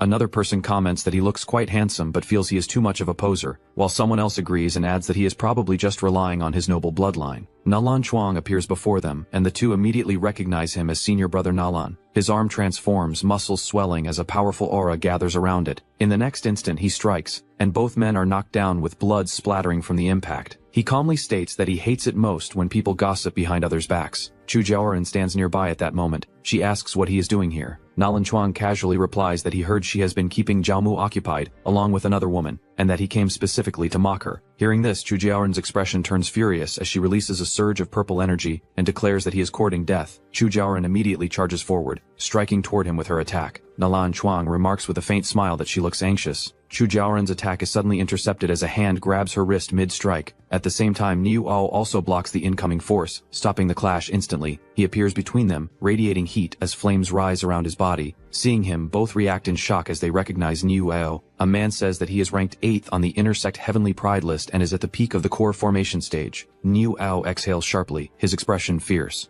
Chu Jiaoran mocks him, asking if he is trying to avenge his cousin now, and whether he is not afraid that Zhao Mu's woman, the elder's granddaughter, will cause him trouble. Niu Ao snorts in response. He then declares that this time it was senior brother Long Tianshang who instructed him, so there is nothing to fear. He tightens his grip as the glowing sword mark on his arm ignites with power. Nearby, Nalan Chuang laughs and remarks that it seems his trip was not in vain. He then observes with interest that a small outer sect disciple is facing a peak core formation expert, finding the situation quite amusing. Suddenly, someone calls out to look over at the ranking board. A man announced that Zhao Mu has already entered the top 200. Another reacts in shock, wondering how it could be so fast. At the Climbing Heaven Road, second layer, Zhao Mu unleashes the burning flame palm, and a blazing strike crashes down, destroying the attacking demon beast in an instant. He got to know that by passing the second layer, he can choose one of 3 rewards. 3 items appear before Zhao Mu. He looks at them and remarks that saber techniques are useless to him, and origin nurturing pills are no different from jelly beans. He then decides to choose the remaining option. A second-grade flying sword named White Jade Glow appears. Zhao Mu controls the flying sword with a gesture, letting it circle around him. After observing it, he concludes that this grade is completely inadequate, and that he needs to find a way to give it away. He then walks toward the portal leading forward and pauses slightly, reacting with a brief sound. On the next layer, multiple demon beasts emerge at once, surrounding him. Facing the overwhelming number, Zhao Mu remarks that this is far too many. Zhao Mu realizes that it is no wonder most outer disciples only have the ability to pass the third layer after breaking through to the core formation stage. Golden energy surges around him as he gathers power in his hands. He then unleashes a massive burst of force upward, causing a violent explosion that shakes the surroundings. He continues forward and states that since he is already here, even if he cannot pass, he must test the upper limit of his strength. A demon beast reacts in shock at his speed. Zhao Mu moves instantly and declares that striking first will give him the upper hand as he uses the burning flame palm again. He crashes down with overwhelming force, smashing into the ground and sending debris flying. He then declares that it is over. However, a beast suddenly appears behind him and lunges. Zhao Mu reacts quickly, letting out a sharp sound as he counters with a kick, striking the creature's head. Another beast charges in, slamming down with force, but Zhao Mu's attack hits first, causing it to cry out in pain as his teeth broke. Amid the aftermath, Zhao Mu sits within the smoke and states that he only suffered superficial injuries, questioning whether this is the true strength of the Red Yang sacred body. 2 demon beasts rush toward Zhao Mu from both sides. He lets out a dismissive sound and immediately moves. With a burst of speed, he strikes through them, his body flashing past as golden energy trails behind him. He shouts as he continues attacking, cutting through the beasts in a single sweeping motion. After landing, Zhao Mu stands firmly as the defeated creatures collapse behind him, and he remarks with a faint laugh that it is not bad. More demon beasts gather in front of him, their red eyes glowing as they surround him again. Facing them, Zhao Mu states that relying on his invincible physical body, there might truly be a chance of passing. Flames spiral violently, forming multiple blazing vortices that surge forward. Zhao Mu walks straight ahead, both of his hands wrapped in burning fire as the flames roar upward. The firestorm engulfs everything in front of him, swallowing the remaining demon beasts completely. Amid the blazing inferno, Zhao Mu smiles and states that he actually succeeded. Green energy begins to circulate around his body, rapidly healing the wounds across him. He He explains that under the constant baptism of the red yang power, his physical body is not only resistant to damage, but its recovery ability is also extremely fast. With renewed strength, Zhao Mu considers that he may now have the ability to challenge the fourth layer. Well, upon passing the third layer, one may choose one of 3 rewards. Zhao Mu looks at the 3 floating options and recalls that pills and magical treasures obtained in the climbing heaven road cannot be used inside. After thinking, he concludes that if he wants to challenge the fourth layer, he can only choose a new cultivation method. He reaches out toward the glowing manual. Sitting down, Zhao Mu begins cultivating as energy gathers into his hands. He reflects that the climbing heaven road has no time limit, so it will not be too late to challenge the fourth layer after mastering this technique. Meanwhile, a disciple stares in disbelief and questions whether there has been a mistake. Another immediately refutes it, stating that the climbing heaven grand array was created by the Saint Yuan Patriarch and has never had a single error in 8,000 years. The ranking board updates, displaying Zhao Mu in 13th place. The disciple exclaims in shock, wondering how Zhao Mu managed to achieve this. Another calls Zhao Mu a monster, stating that he broke through the third layer in less than half a quarter of an hour. Chu Jiaoren frowns as she listens, her expression turning serious. Others point out that Zhao Mu is only at the 5th layer of foundation establishment. Even an early-stage core formation cultivator might not reach such speed. Chu Jiaoren questions what kind of opportunity Zhao Mu encountered to improve so terrifyingly. Niuao steps forward, mocking the crowd and saying that a mere outer sect heavenly pride ranking is enough to shock them like this. He declares that the outer sect is full of worthless people. At that moment, a disciple suddenly shouts that senior sister Lu has come out. Lu Qi emerges from the purple portal. A disciple announces that she lasted a quarter of an hour on the 4th layer and is temporarily ranked 9th. Another says that she has pushed Chu Jiaoren down to 10th place. The surrounding crowd congratulates her. Lu Qi calmly responds that it is nothing, and Chu Jiaoren says that moving up a few places is nothing to be proud of. Lu Qi smiles calmly and remarks that it is only a few places, but still slightly better than a certain vixen. Chu Jiaoren snorts coldly in response. Chu Jiaoren then challenges her, saying that even if Lu Qi surpassed her, inner sect senior brother Niuao is present, and asks whether she can protect Zhao Mu from him. She gestures toward Niuao and lets out a soft laugh. Lu Qi identifies Niuao as Niu Tai's older cousin. Her expression turns serious as she realizes the situation. She concludes that Niu Ao came because of Niu Tai, meaning Zhao Mu is now truly in trouble. Meanwhile, Zhao Mu sits cross-legged, surrounded by crackling purple lightning. A streak of lightning flashes across his eye as his gaze sharpens. He activates a technique, releasing surging arcs of lightning. The attack strikes outward, blasting the ground and shattering stone. Zhao Mu reflects that lightning attribute cultivation methods are indeed difficult to practice. The attack range of the purple lightning entanglement is quite large. He concludes that the move will be especially useful when fighting multiple enemies at once. Zhao Mu exhales lightly and says he has rested enough. He looks ahead at the next level and wonders what kind of enemy awaits him on the 4th layer. A fierce beast suddenly appears, baring its fangs as it lunges forward. Flames ignite across the beast's body as it crouches and prepares to strike. Zhao Mu faces it alone in the vast arena. He feels immense pressure from just this single beast. He resolves that he can only do his best. The beast charges with explosive speed. Zhao Mu reacts instantly, but the creature's attack cuts into him, drawing blood. He remarks on the beast's incredible speed. Without hesitation, he counters with a technique. He unleashes the burning flame palm.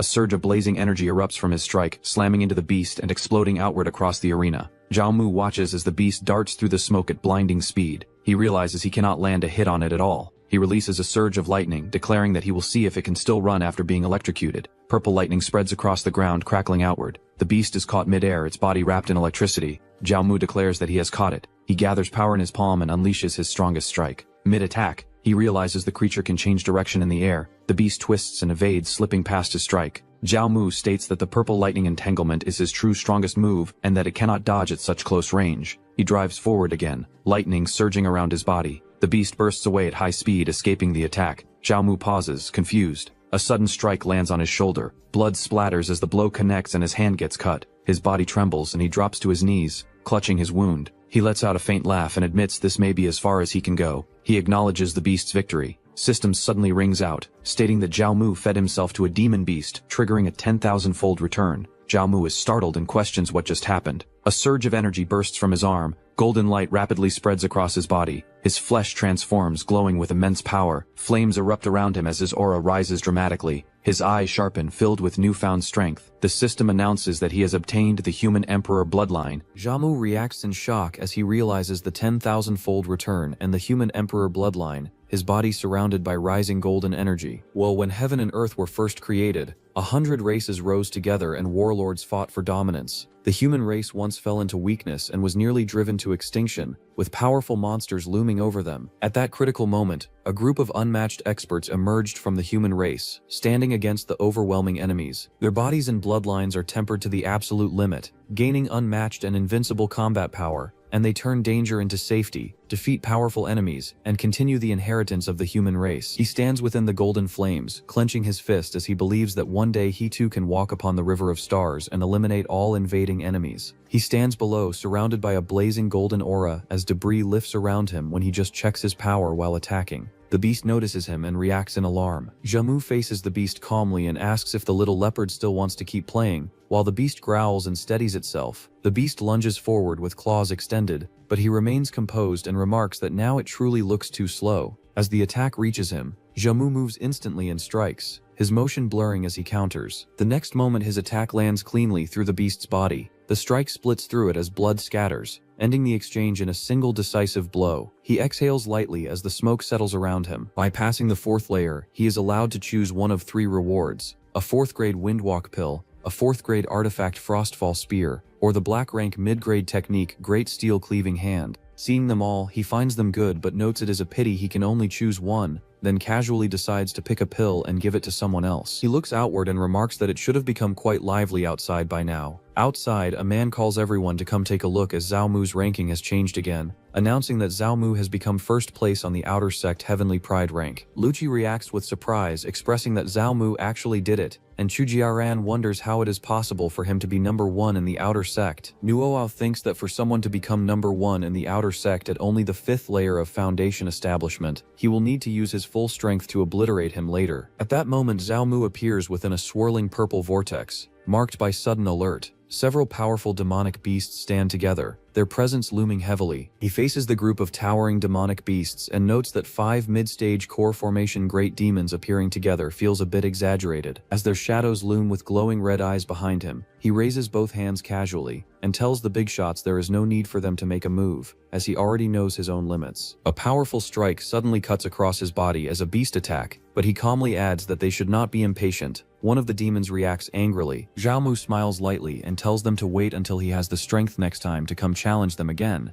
adding that he believes it will not take too long. Outside, the gate opens, drawing attention. The crowd gathers as someone calls out for others to look, announcing that Zhao Mu has come out. Seeing the large number of people, Zhao Mu looks around and wonders if they are all here to welcome him. Nuoao charges down from above with overwhelming force, slamming towards Zhao Mu as the ground cracks beneath the impact. Nuoao faces him and declares that Zhao Mu has finally come out, adding that he has been waiting for a long time. Both chicks step forward to stand between them, positioning themselves protectively in front of Zhao Mu. Lucci warns him to be careful, explaining that the opponent is Nuoao, ranked 8th among the intersect heavenly prides, while Chu Jiaran urges Zhao Mu to run first as they will hold the enemy back. Zhao Mu reacts in surprise. Zhao Mu understands Lucci is helping him, then looks at Chu Jiaran and asks what she is planning. Chu Jiaran responds that she naturally has her own reasons. Niue realizes that for Chu Jiaran and Lucci to protect Zhao Mu so firmly, the people behind them must have noticed Zhao Mu's potential, and he decides he cannot delay and must kill Zhao Mu before the elders arrive. He then orders them to get lost bitches, declaring that no one will stop him from avenging his cousin, and immediately launches himself forward in a powerful attack. As the attack rushes in,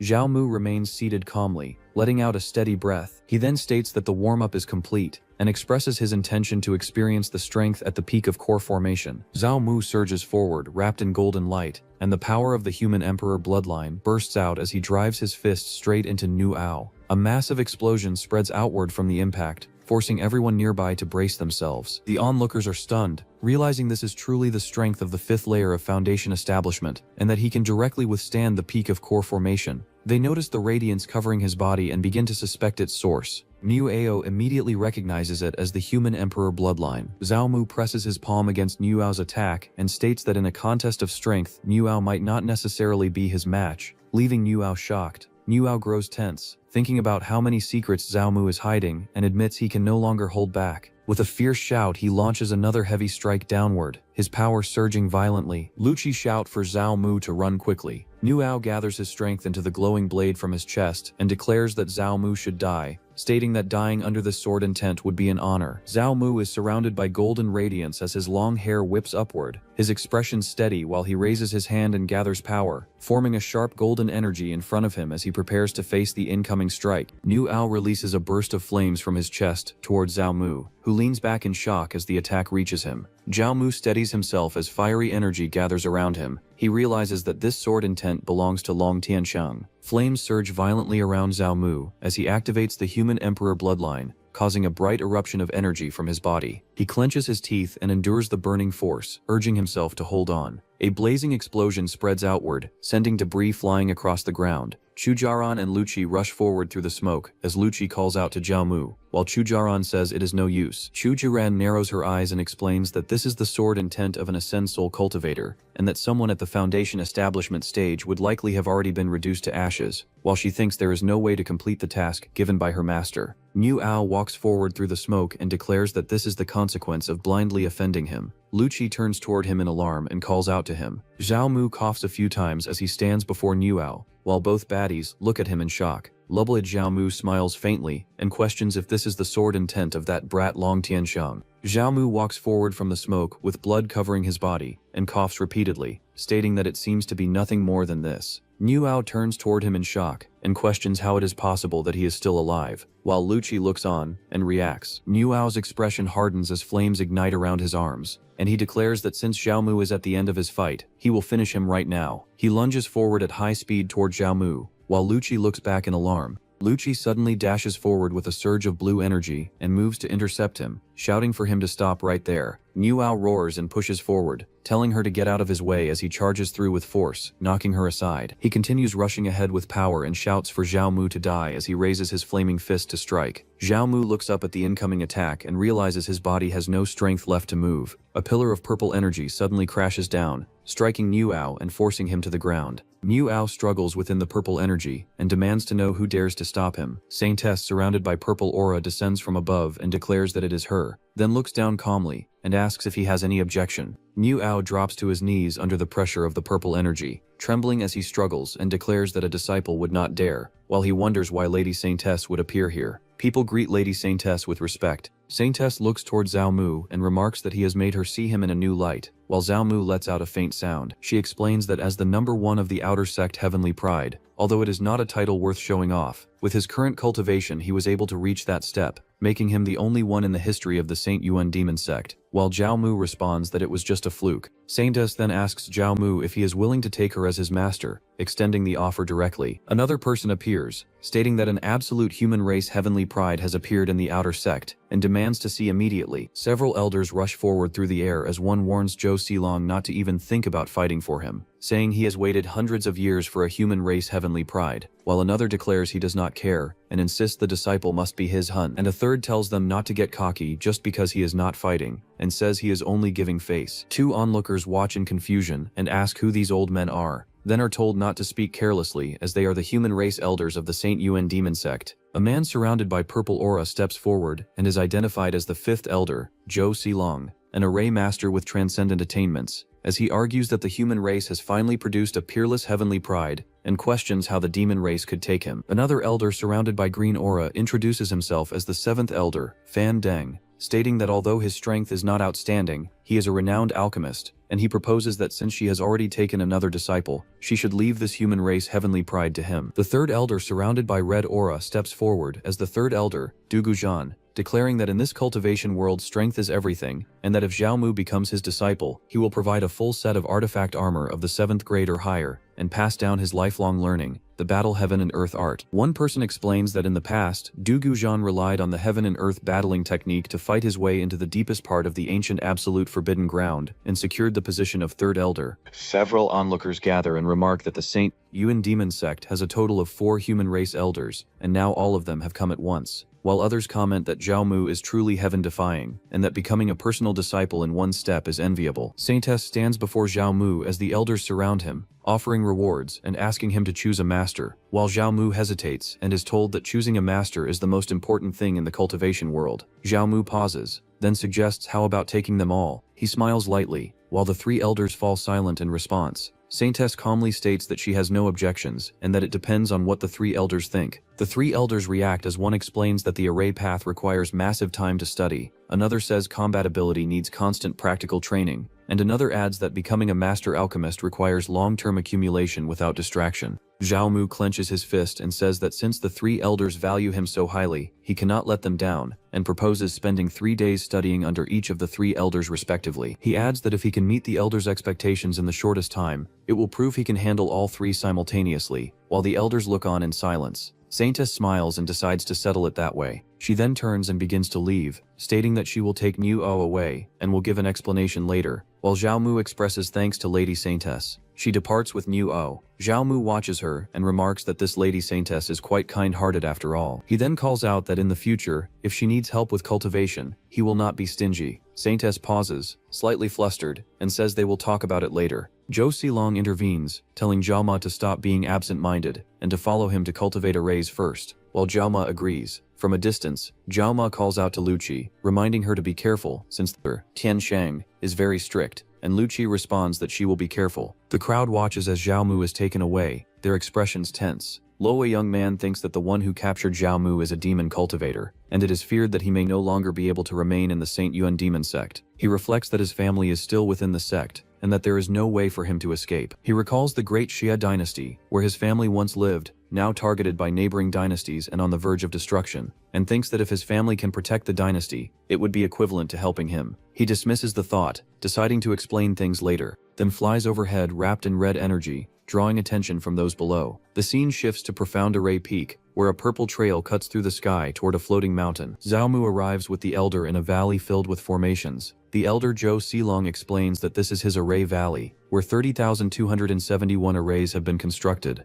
and that it is also the core of the Saint Bakor Yuan demon sect's mountain-protecting Grand Array, which, once fully activated, will shield the entire sect. Zhao Mu looks ahead and acknowledges the explanation. He walks beside Zhou Xilong and asks if the array on the Climbing Heaven Road was also created by him. Zhou Xilong pauses briefly and admits that although he is skilled in arrays, even if he exhausted his entire life, he would not be able to create an absolute top-tier array like that. He then explains that the Climbing Heaven Road was personally created by the Saint Yuan Patriarch after 1,000 years of effort, and that it allowed the sect to stand firmly in the 10,000 demon forest, becoming its greatest contribution. Zhao Mu remarks that the Patriarch was truly remarkable, but after founding the sect, he disappeared 1,000 years later, leaving his fate unknown. Zhou Xilong explains that he does not know his whereabouts, though some say he successfully transcended to another world, while others believe he discovered a shocking secret and was imprisoned by a powerful faction. Zhao Mu's expression turns serious as he realizes that anyone capable of suppressing the Patriarch must be extremely terrifying. Zhu Xilong then tells him that it is still too early for him to deal with such matters and instructs him to first go to the cave abode to test his array aptitude, and Zhao Mu agrees. They arrive at a cave residence with a stone path leading to a closed door, and as they approach, a girl rushes out and calls out to her master. Well, she is Zhou Xilong's disciple, Xing Yurong. Zhao Mu looks up at the towering mountains like melons in front of him and is stunned, thinking that they are very extremely huge. He then glances toward somewhere else, briefly losing his composure in front of her and realizing it.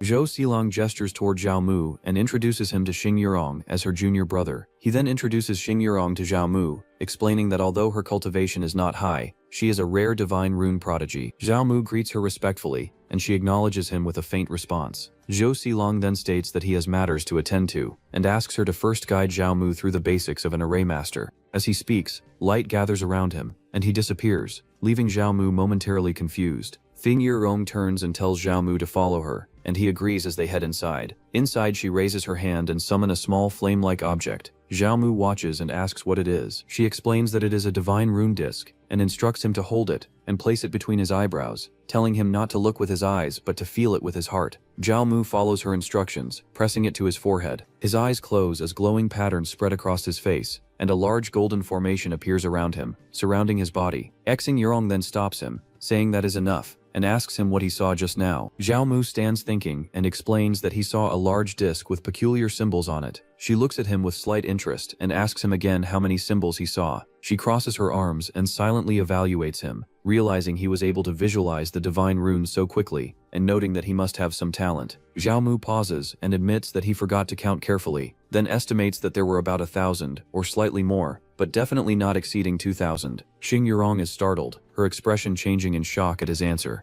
She recalls that when she first visualized divine runes, she only saw a few dozen, and compares it to his result. Zhao Mu then asks if those symbols were divine runes. She explains that all things in heaven and earth operate with order, and the power maintaining that order is the divine runes hidden within space. She continues explaining that divine runes exist everywhere with countless variations, and no one knows exactly how many types exist between heaven and earth. She adds that she has studied array art since childhood for over 30 years, reached the 6th grade, and has only mastered more than 6,700 divine rune variations. Zhao Mu listens and wonders if having so many mysterious symbols means his aptitude for becoming an array master is poor. Xing Yurong glances at him and briefly thinks he might be showing off, then dismisses it and says that since he can already visualize divine runes, they will proceed to the next step of teaching. She raises the rune disc again and prepares to continue, while Zhao Mu responds in agreement. Xing Yurong raises her hands as the divine rune disc shines brightly, telling Zhao Mu to watch closely while the light bursts outward around it. The scene shifts into a strange space, and Zhao Mu looks around in confusion, wondering if it is an illusion array, while she explains that it can be understood that way. The surroundings change again into violent elemental scenes with lightning, storms, and fire, and she demonstrates that with her current strength she can alter the structure of divine runes through the disc to mimic such scenarios, causing herself to react with discomfort. She loses strength and stumbles forward, and Zhao Mu quickly catches her as she leans against him, breathing heavily while explaining that manipulating divine runes consumes a massive amount of spiritual power. She steadies herself and pushes him away, insisting that she is already fine, and he accepts it with a simple acknowledgement.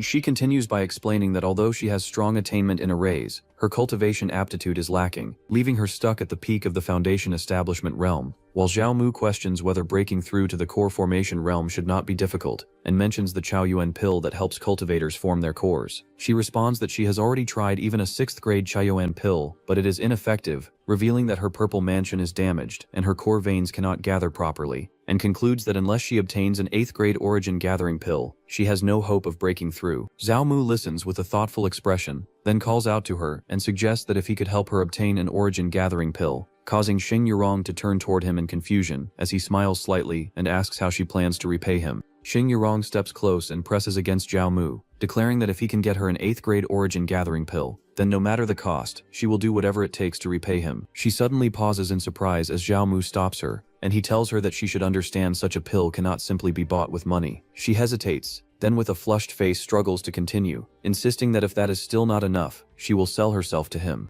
Zhao Mu reaches out and grabs her hand firmly, stopping her words midway. He smiles and accepts the deal, and she responds awkwardly as they hold hands. She then looks at him with suspicion, feeling as if she has been tricked. Zhao Mu calmly reveals that he happens to have a few origin gathering pills and will give them to her first, causing her to stare as he presents several pills in his hand. She examines them and states that they are all 5th grade origin gathering pills, which no longer have any effect on her, though she still thanks him for the thought, while placing the pills in the right place. Zhao Mu lets out a small laugh while she finishes speaking. At that moment, information appears showing that giving a 5th grade Chaoyuan pill triggers returns, producing higher grade pills including a 6th grade heart nurturing pill and an 8th grade origin gathering pill. Zhao Mu looks ahead with a pleased expression as he laughs and remarks that it is coming. Zhao Mu smiles while holding a small flask, thinking that senior sister Xing will not be able to escape his grasp either. A loud disturbance occurs, and both Zhao Mu and Xing Yurong look up in confusion as the surroundings shake, wondering what is going on. Xing Yurong realizes it is the mountain protecting Grand Array. Several guards suddenly appear in front of them and greet Xing Yurong respectfully. She crosses her arms and questions the reason for the array's damage. One guard bows and reports that 3 damage points of the mountain protecting Grand Array were caused by evil beasts. He continues that faint fluctuations of evil ki were also left at the scene, and the matter has been reported to the core Holy Land, where the Holy Sun will personally investigate. Xing Yurong acknowledges the report and tells them to return and rest, and the guards respond in unison.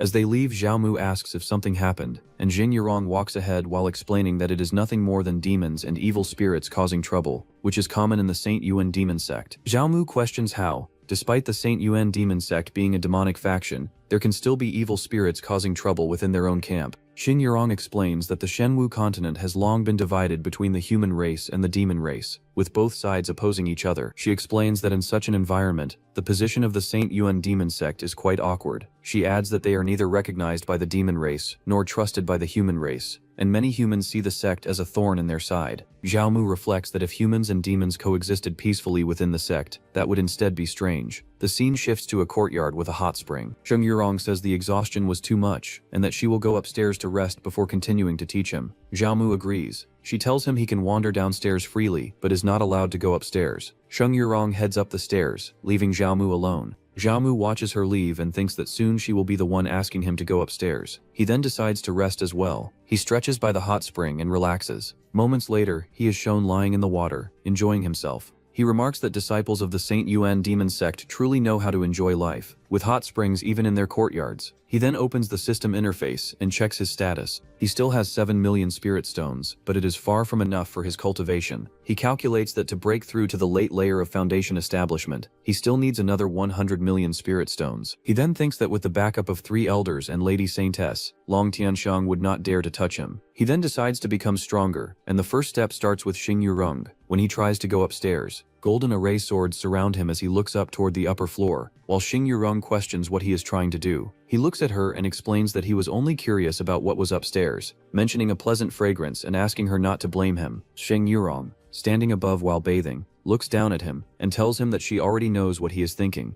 then adds that even if he managed to go up, it would not be easy, since she had already set up multiple layers of arrays upstairs long ago. She continues that even a nascent soul powerhouse forcing their way through would suffer. Zhao Mu faces her calmly and states that she is mistaken, then says that he only feels like going upstairs to sit for a while. Zhao Mu raises his hand as a small pill falls toward his palm and states that it will make Xing Yurong personally invite him upstairs. Xing Yurong immediately rushes down toward him at high speed and closes the distance, stopping right in front of him while he calmly holds the pill. She recognizes it as an 8th grade origin gathering pill and leans closer in shock. Her expression turns urgent as she demands to know where he got it, and quickly asks to see it, reaching out and grabbing his hand. Her attitude changes as she smiles brightly and calls him a good junior brother, then suggests that he let her take a closer look at the pill first, to confirm whether it is genuine. Zhao Mu pulls his hand back slightly and tells her that she can look but cannot touch it, adding that if she swallows it in one gulp and falsely claims it is fake, there would be no point arguing. She raises her hand and firmly promises that she will only look and definitely will not touch. In the next moment, he looks up in surprise as something happens in front of him and the clothes worn by Xing Yurong drops on the ground. Xing Yurong suddenly reacts with a loud cry while sitting on the ground, and Zhao Mu turns his head aside and says that it has nothing to do with him. Xing Yurong crosses her arms with a flushed face and tells him to stop the nonsense and follow her upstairs first. Zhao Mu stands at a distance, watching her as she moves ahead, while he smirks and asks if she is finally letting him go up now. Later, he holds the pill up between his fingers and asks if she has finished looking. She confirms without hesitation that it is indeed an 8th grade origin gathering pill. Leaning closer with determination, she tells him to name a price, adding that even if she has to sell everything she owns, she will gather it for him, while he awkwardly admits that he is actually not short on money. He leans in slightly and smells the air, noting that it smells very good, then asks her where exactly the fragrance is coming from. Xing Yurong raises her hand and reveals a glowing plant, suggesting that she can exchange it for the origin gathering pill.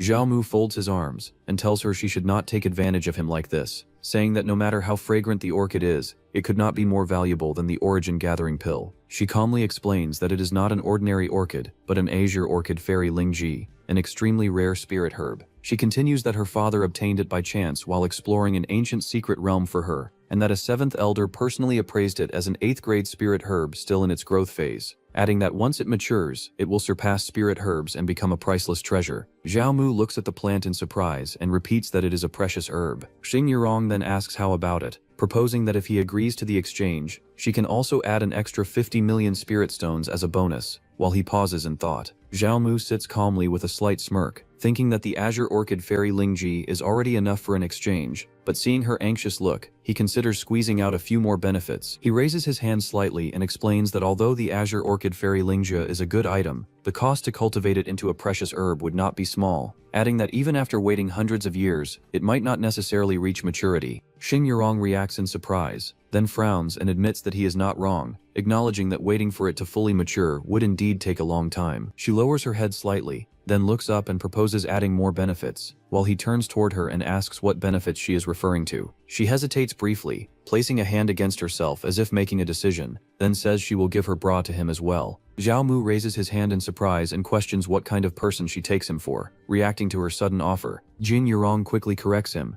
telling him not to misunderstand and to look more carefully, then releases a glowing light from her hands. She explains that it is a 7th grade defensive artifact given by her father, called the Dragon Sinew Armor, crafted from dragon sinews and scales, capable of changing into multiple forms and possessing outstanding defense, even able to block attacks from a nascent soul expert for a while. Zhao Mu looks at the armor with interest and asks if this item is truly something she is willing to give him. She responds that she usually wears armor when staying in the sect, but since she is outside, she does not have much use for it. He smiles and thanks her, saying that in that case he will not stand on ceremony as he accepts the offer. Xing Yurong looks at Zhao Mu's body, noting that a man's physique can also look that good. Zhao Mu glances forward, slightly confused, then adjusts his robe while standing beside her as she fidgets, avoiding eye contact. He then smiles to himself, thinking he can still return the spirit stones she gave him. He tells her that he already feels embarrassed for taking so much, and suggests giving the spirit stones back. She hesitates briefly, then accepts with a small nod as he places the pouch back into her hands. The system notification appears, stating that he has given away 50 million spirit stones, triggering a 200-fold return. Immediately, a massive pile of spirit stones appears around him, indicating he has obtained 10 billion spirit stones. He spreads his arms slightly, satisfied, thinking that he no longer needs to worry about cultivation resources. A moment later, he speaks again, saying he suddenly feels lonely, and asks if she could lend him a room to cultivate. She directs him to head out and turn right. She watches him with a thoughtful expression, wondering if he truly is a monstrous genius for breaking through so quickly. Inside the room, Zhao Mu calls out to the system to begin cultivation. He sits cross-legged as energy and spirit stones gather around him, beginning the cultivation process. 3 days pass as the residence remains quiet. Xing Yurong sits at a table, noting that 3 days have already gone by, and wondering how Zhao Mu is doing. Inside,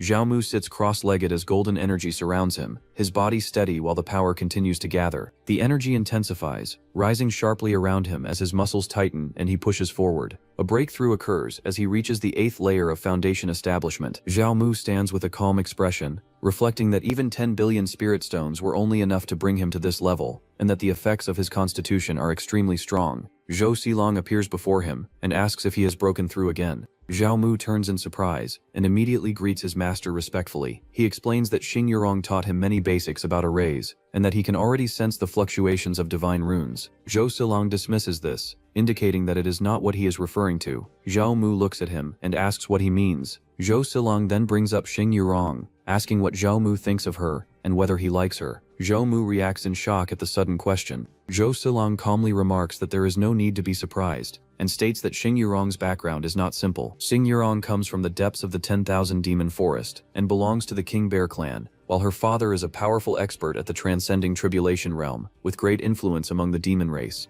Zhou Xilong stands beside Zhao Mu, and suggests that if he marries Xing Yurong and brings her home, he could save himself 1,000 years of struggle. Zhao Mu remains calm, and states that his primary focus is still cultivation, and that he has little interest in romantic matters. Yet he smiles slightly and thinks that even with such an advantage, he would not give up everything else for it. From outside, someone suddenly calls out, urging old man Zhou Xilong to quickly hand over his disciple. Zhao Mu and Zhou Xilong turns. Zhou Xilong notes that Fan Deng has arrived to take him away, and that he is always punctual. Xiling then reminds Zhao Mu to continue practicing array arts and to frequently study the 3 books he gives him. Zhao Mu receives the books respectfully and acknowledges that he understands. Outside the residence, the two step out together. Elder Fan Deng suddenly appears in front of Zhao Mu and comments that although his fighting ability is strong, his talent for array arts may not be suited. He continues, explaining that even though the path of alchemy requires aptitude and understanding, the requirements are not as high as those of an array master, yet Zhao Mu's physique allows him to achieve twice the result with half the effort. Elder Xilong interrupts, rejecting the statement and asserting that Zhao Mu had already seen over 1,000 divine runes the very first time, calling his talent astonishing and rare even in 1,000 years. Elder Fan Deng reacts in shock as Zhao Mu is led away. Elder Fan Deng looks at Zhao Mu and remarks that being able to observe over 1,000 divine runes right at the beginning is extraordinary, adding that in the 8,000-year history of the sect, such a case has never appeared before. He waves his hand dismissively and tells Zhao Mu not to mind it, suggesting that his achievements in the Tao of alchemy may be even greater, then urges him to hurry and follow back to Medicine King Valley, to which Zhao Mu agrees. They ride away on a flying cloud, leaving the area as Xing Yurong watches from below. She blushes slightly and calls out to Zhao Mu as junior brother. The scene shifts to Medicine King Valley as they descends into the sect grounds. After landing, Elder Fan Deng walks beside Zhao Mu and asks if he has ever learned any fire attribute cultivation techniques, and Zhao Mu replies that he has learned a little. Elder Fandang brings him before a large alchemy furnace, surrounded by flames, and instructs him to use his flame power to heat it, explaining that he will continue adding medicinal herbs and that Zhao Mu must control the fire intensity, warning that too much heat will burn everything to ashes. Zhao Mu agrees that he will try his best. He then steps forward and releases flames from his body, surrounding himself as the fire rises under his control. The furnace is engulfed in blazing flames as Elder Fandang observes that the fire is extremely overbearing, resembling pure yang fire, then corrects himself, sensing it is closer to the true fire of the sun. Zhao Mu stands within the flames, controlling them steadily, while Elder Fandang notes that this level of flame is already top grade for alchemy, and may even be higher. Inside the furnace, the refined essence condenses, and Zhao Mu retrieves a completed pill. Elder Fandang bursts into laughter, praising him for refining a top-grade pill on his first attempt, and calling him a rare prodigy, while Zhao Mu responds modestly. Elder Fandang then concludes that Zhao Mu has awakened the Red Yang sacred body, explaining that only such a physique can unleash fire comparable to the sun, and Zhao Mu confirms it. Zhao Mu admits that his control over flames is still limited,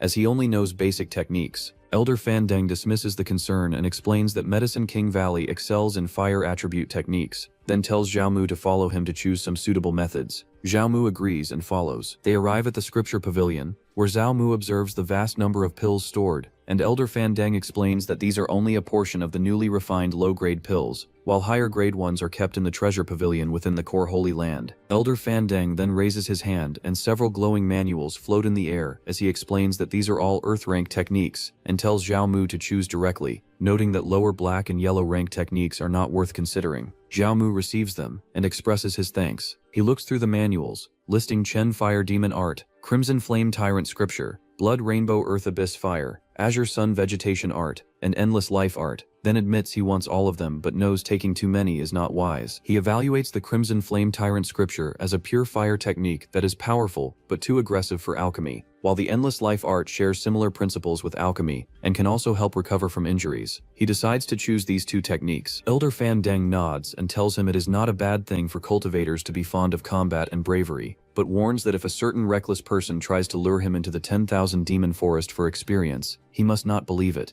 Elder Fandang describes that man as reckless and dangerous, someone who would even drag others into a demon beast lair. Zhao Mu thanks him again, saying he will remember these teachings, and Elder Fandang responds that he only hopes Zhao Mu will not waste his talent carelessly. Someone calls out to the master from outside, drawing their attention to the entrance. A blue-haired woman steps forward and reports that the senior brother's quarters have been arranged, asking if there are any further orders. Her name is Tao Subai. Elder Fandang introduces her to Zhao Mu, saying she will assist him in completing his initiation into alchemy, and Zhao Mu acknowledges respectfully. She then addresses Zhao Mu as junior brother, stating that since he has been accepted as the master's disciple earlier, she will follow his instructions from now on. Zhao Mu questions Tao Subai, stating that she should have been accepted earlier, and asking why she addresses him as senior brother. Tao Subai explains that Zhao Mu is the elder's newly accepted personal disciple, and his status is higher than that of an inner disciple. She leads him to a residence and states that it is prepared for personal disciples, with clothing, food, and daily necessities already arranged. She adds that she lives nearby, and that he can call for her at any time if needed. Zhao Mu asks if he can request anything at all. He then steps closer, lifts her chin and pulls her into his arms, asking if warming the bed is also included. Tao Subai stiffens, her face flushing as she remains silent. Zhao Mu smiles faintly, showing a teasing expression, and thinks that Tao Subai is very serious and makes him want to tease her. Tao Subai releases a surge of red aura around her body and faces him,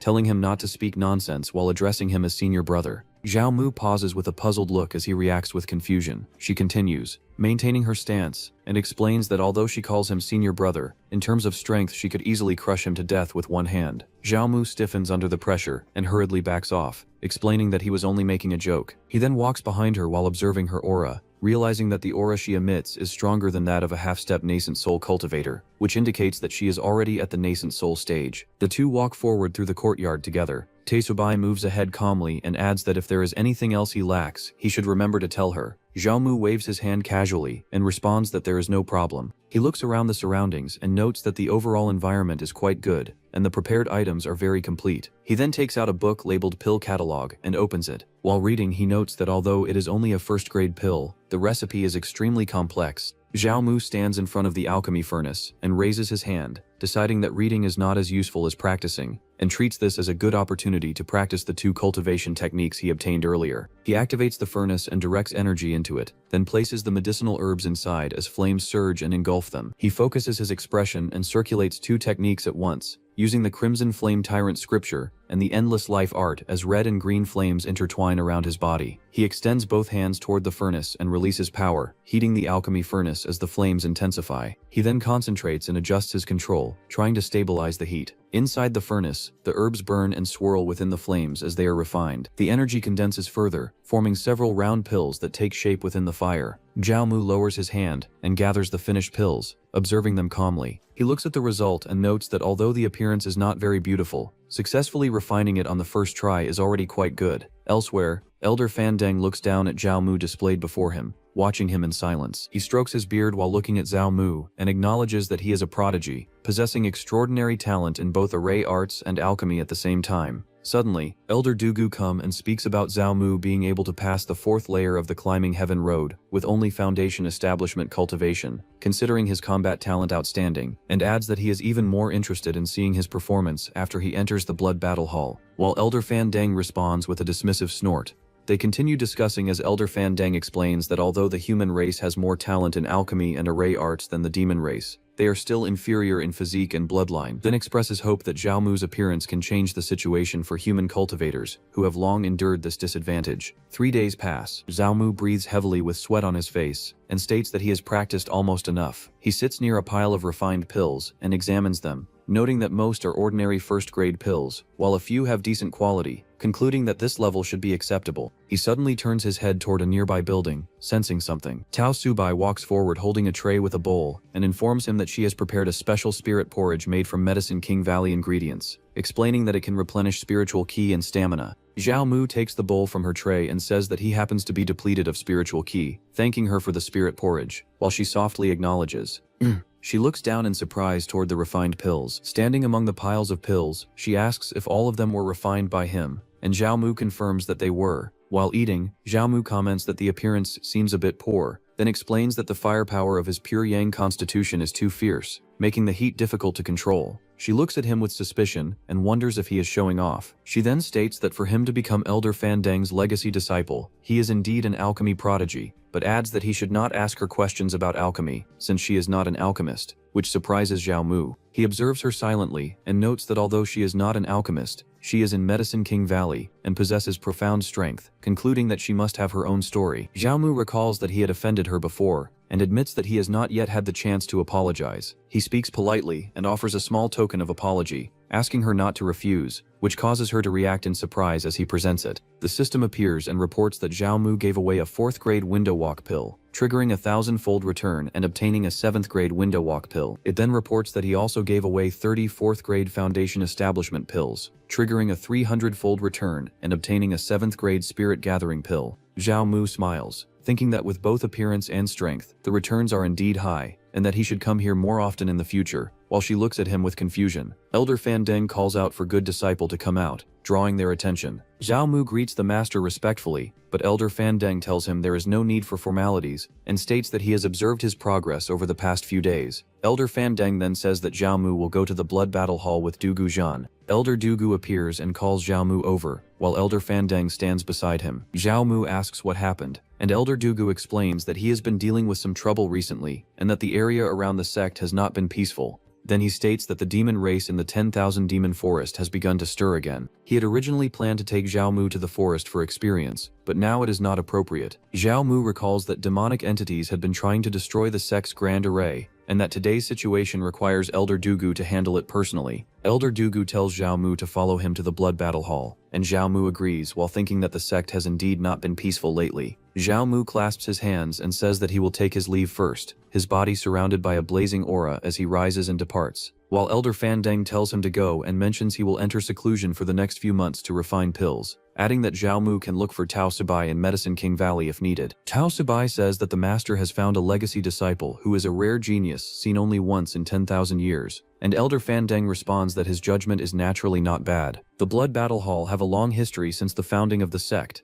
The disciples of the Hall have always borne the responsibility of fighting against external forces. The Saint Yuan demon sect has endured until today because it has fought battle after battle. Elder Dugu explains that the Mountain Protection Array guards the sect, while the Blood Battle Hall takes the initiative to strike, eliminating enemies before they arrive. Zhao Mu listens and acknowledges the explanation. He then asks whether, as a demon sect, it is appropriate to act so aggressively. Elder Dugu questions explains the sect should be filled with people who would do anything to win. Zhao Mu looks uneasy and questions if that is truly the case, recalling that he was abducted by outer sect disciples of the Saint Yuan demon sect. Elder Dugu calmly replies that the world's impression of their sect is indeed like that. Elder Dugu explains that this is mainly because they have lived in the 10,000 demon forest for a long time and rarely interact with other cultivation factions, adding that neither the demon race nor the human race understands the efforts of the Saint Yuan ancestor in the past. Zhao Mu thinks about this and wonders if the ancestor had some special purpose for establishing the sect there. Elder Dugu then says they have arrived as the two travel on the flying platform toward a large complex. They reach the Blood Battle Hall, where multiple disciples are training in formation inside. A muscular disciple strikes forward with force while shouting, and Zhao Mu observes that everyone has astonishing auras, worthy of the combat-focused Blood Battle Hall. As he watches, Zhao Mu notices something off to the side and turns his attention toward it. Two disciples step forward and bow with their hands clasped, paying respects to their master. Their names are Xing Ziyu and Xiao Wugui. Elder Dugu introduces Zhao Mu to them, explaining that Xiao Wugu is his eldest senior brother, ranked 9th on the Heavenly Chosen ranking, and that Xing Ziyu is his second senior sister. Zhao Mu respectfully greets both of them.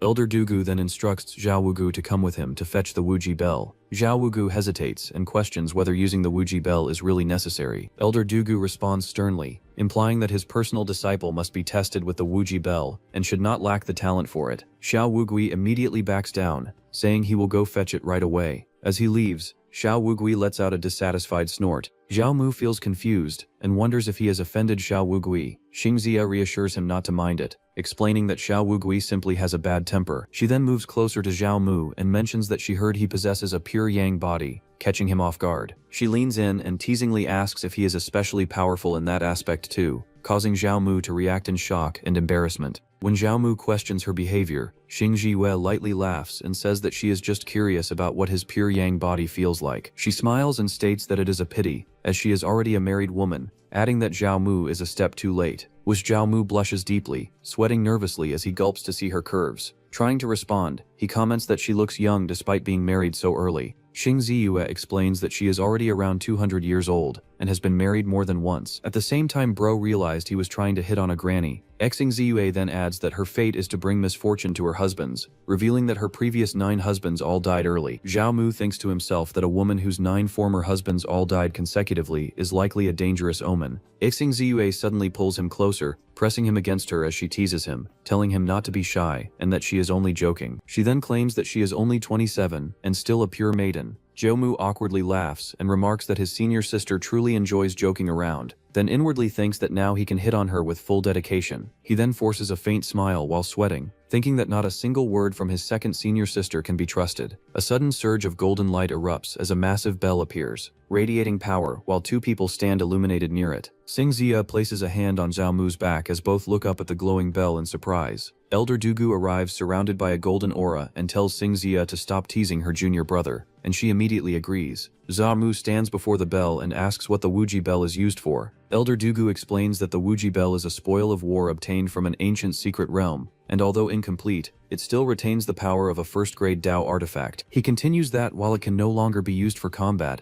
it possesses miraculous abilities and can test a cultivator's potential. Elder Dugu then places a hand on Zhao Mu's shoulder and states that he must first examine Zhao Mu's root bone before deciding whether to teach him the battle heaven and earth art, and Zhao Mu agrees. Zhao Mu ignites his power and rushes forward toward the bell as Elder Dugu instructs him to use all his strength to strike it. Zhao Mu's fist, surrounded by energy, slams into the Wuji bell with force, and a powerful ripple spreads outward as his body is pushed back, while the bell vibrates intensely. Golden waves surge outward from the bell, expanding across the sky and spreading far beyond the sect. Far away, the sky and land are covered by these spiraling golden ripples, as if the entire region is being affected. A mysterious person with closed eyes appears, his face calm and unreadable. His eyes slowly open, glowing with golden light as he senses the disturbance. He states that a sovereign has finally appeared among the human race, and notes that his miss would be pleased to hear this. Standing within a dark, cavernous place, he adds that it is already too late, and that everything has been set in stone. The scene shifts to the 10,000 demon forest, where multiple demonic creatures gather, all reacting to the same disturbance. A horned man looks over the area and remarks that everyone has felt it. He declares that a human emperor has been born and that the sky over the Xianwu continent is about to change. Another one questions this, saying the sky is already sealed and wondering what more could happen.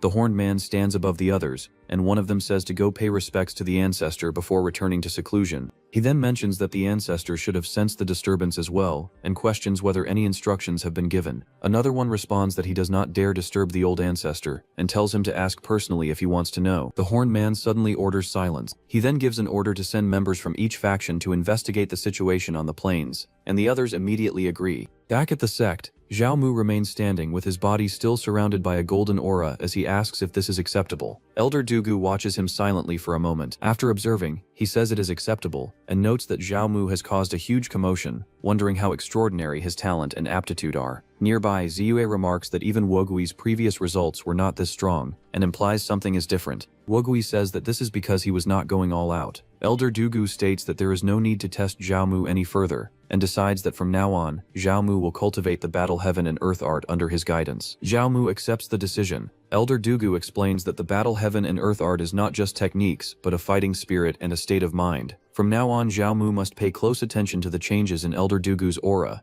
as it will only be demonstrated once. Zhao Mu acknowledges. Elder Dugu lowers his stance and gathers strength, his expression turning sharp as energy condenses around him. He suddenly releases his power and charges forward, his entire body engulfed in a violent aura that forms a massive fiery form behind him. Zhao Mu watches in shock as the overwhelming force approaches. Elder Dugu's strike descends with immense pressure, crashing downward with explosive force. The attack continues forward, the energy surging and tearing through the surroundings, striking far away and causing a huge explosion. After the attack ends, Elder Dugu stands calmly as the energy disperses around him. He then asks Zhao Mu if he has grasped it. Zhao Mu responds that the battle against heaven and earth represents a power that can overwhelm everything. Elder Dugu pauses silently for a moment. He then tells Zhao Mu that it is already impressive that he has managed to understand that much. Zhao Mu lowers his gaze and thinks that Elder Dugu does not seem satisfied, and that he should have waited until breaking through to the core formation realm and improving his comprehension before coming. Elder Dugu raises a finger and explains that there is no need to rush cultivating the battle against heaven and earth art, as this technique is better suited to being tempered and understood through real battle. He continues that the more life and death battles Zhao Mu experiences, the stronger he will naturally become. He then takes out a book and hands it to Zhao Mu, stating that as his master he has another technique for him to learn first, one that should help quickly increase his combat strength. Zhao Mu accepts the book and asks if it is the sacred origin art, and whether this technique has anything to do with the holy ancestor. Elder Dugu confirms that the sacred origin art was personally created by the holy ancestor. Although it is not a heaven-grade technique, its potential is immense, and once cultivated to the utmost limit, it may not be weaker than a heaven-grade technique. Seichon Mu acknowledges this. Elder Dugu instructs him to stay here for the next few days, and focus on cultivating this technique. Seichon Mu bows and states that this disciple understands. Elder Dugu glances back and warns that they should not cause trouble for their junior brother, especially Wu Gai. He responds that they understand. Zhao Mu walks away holding the book. He looks at the manual and thinks that as expected of a high-grade earth-rank technique, it is incredibly difficult to practice even with his current level of comprehension. He then realizes that the sacred origin art is not a combat technique, but one that amplifies spiritual power, and that this amplification does not come from forcing out potential or burning lifespan, but from strengthening the meridians. Zhao Mu sits cross-legged as golden energy rises around his body. He reflects that the meridians are the conduits of spiritual power, and that strengthening them is not an easy task. He then realizes that the sacred origin art being able to achieve this alone proves how powerful the holy ancestor was. His eyes open as he calmly decides to test how many times he can amplify his spiritual power. 3 days later, the courtyard appears quiet. Zhao Mu continues cultivating as golden energy surges more intensely around him, his hair lifting with the force of the power. He raises his hand and forms a small flame, stating that it is the blazing flame palm in a mini version. He thrusts his hand forward, releasing the flame, which shoots across the ground. The attack lands with a loud explosion, flames bursting outward and scorching the area. A defensive formation activates, forming a green barrier that absorbs the impact. Zhao Mu kneels nearby and observes that even with a defensive formation in place, it still caused this much destruction. Saintess appears, surrounded by the purple aura, and remarks that the speed at which he comprehended the sacred origin art exceeds expectations. Zhao Mu looks toward her and greets her, his face turning flushed as her presence comes close to him. Saintess leans in with a calm expression and points out that since he has passed the tests of the 3 elders, he should now address her as senior sister. Zhao Mu stammers and awkwardly corrects himself, addressing her as master. Saintess states that she has already spoken with Elder Dugu and tells him to come with her. Immediately, several vine-like tendrils surge forward and wrap tightly around Zhao Mu's body, binding his arms and legs as he reacts in shock. The purple force pulls him away, dragging him rapidly through the air. Zhao Mu is thrown onto a bed inside a room, letting out a short cry as he lands and looks around in confusion, wondering where the Saintess has brought him. Saintess appears above him and sits down over him, pinning him in place. She leans close to his face and asks if he knows why she took him as her disciple. Zhao Mu, still flustered, thinks that Saintess clearly wants the Crimson Yang power within him, and that there was no need for her to ask something so obvious directly. Saintess sits close to Zhao Mu and tells him to think carefully before answering, while he looks up at her. Zhao Mu then smiles and states that she accepted him as her disciple because she saw his immense potential in cultivation, and she leans in closer, lightly touching his chin as she confirms that he is correct, and that is the only reason. She continues that he is a smart person and implies there is no need to explain further, and Zhao Mu assures her that he understands and will keep his mouth shut. Irful Saintess stands up and turns away, leaving him seated on the bed. Both maids appear and greet her as master while holding items, and Saintess orders them to take Zhao Mu to a cave residence, arrange his accommodations, and give him an access token, which they accept. Zhao Mu later raises his hand and greets the 2 pink-haired sisters again as senior sisters, while thinking that even after their last interaction he still does not know how to address them. The 2 sisters move close to him, one refusing to explain while the other suggests they should be more friendly since they will spend a lot of time with him in the future. One of them introduces herself as Lei and says her sister is Yuan, then leans close and tells him to be gentle later when they share the bridal bed. The 2 sisters stand together holding food and drink, as one explains that although they are puppet dolls, they can still feel pain when their bodies are injured, while the other shows irritation and calls Zhao Mu someone who does not know how to cherish women. Zhao Mu touches his chin and reflects that the elder sister is cold and proud, while the younger sister is gentle and delicate, finding it interesting. He then looks at what they are holding and asks about it, and they explain that it is the meat and essence blood of a divine transformation realm flood dragon, prey hunted by the Holy Sun in the Myriad Demon Forest, and allocated in full to the Zishan Cave residence, adding that since he has long stopped eating mortal food, it is perfect for nourishing his body. Zhao Mu suddenly reaches out and claps with only one hand, causing a sharp reaction. She angrily questions why he suddenly made a move, while he casually gestures and questions whether he really needs such things to nourish his body. The 2 sisters are then pushed back onto the bed together. Zhao Mu looks down at them with a confident expression and declares that he will show how powerful he truly is. After that, Zhao Mu keeps changing position while banging them. I mean quite literally. One of the sister complains that he was told to be gentle, while one sister blushes slightly and responds that she can still endure it. The Saintess sits on a chair with a flushed face and unsteady breathing, complaining that he could have been finished quickly, and questioning why there is always so much fuss. Later, the 2 sisters lie on the bed with weakened expressions and unsteady breaths, their bodies slack as they recover. Zhao Mu sits on the bed and looks at his hands, thinking that he has already reached the limit of what he can obtain from the 2 of them, and that he is being forced into becoming a scumbag. He then turns slightly toward one of the sister and asks about the background of the Holy Sun and why he is so good with Saintess. She responds that the Holy Sun probably likes him. She continues by explaining that the Holy Sun is named Jun Mo, that he spends most of his time away from the sect, and that whenever he returns, he always brings many valuable treasures. Zhao Mu sits beside the table with the meat and concludes that the Holy Sun is nothing more than the Saintess's lapdog. He reaches out and grabs the piece of meat, deciding that he will not let anyone else have the Saintess's first 10,000-fold return. Back in the room, the Saintess regains composure and remarks that it is finally out, while Zhao Mu stands nearby and acknowledges it briefly. She then extends her hand and tells him to take it as a purple glowing item forms. Zhao Mu smiles while holding the glowing item and remarks that the Saintess is indeed very generous to him. Zhao Mu raises her hand slightly and tells Zhao Mu that this is all compensation for his hard work, while he thanks her for the reward. She then explains that Nueo has already been imprisoned in the Thousand Demons Hall to receive punishment, and will not see the light of day again for at least a year, but adds that there is nothing she can do about Long Tianshang, and can only postpone his marriage alliance with Elder Lu Haikong's granddaughter for now.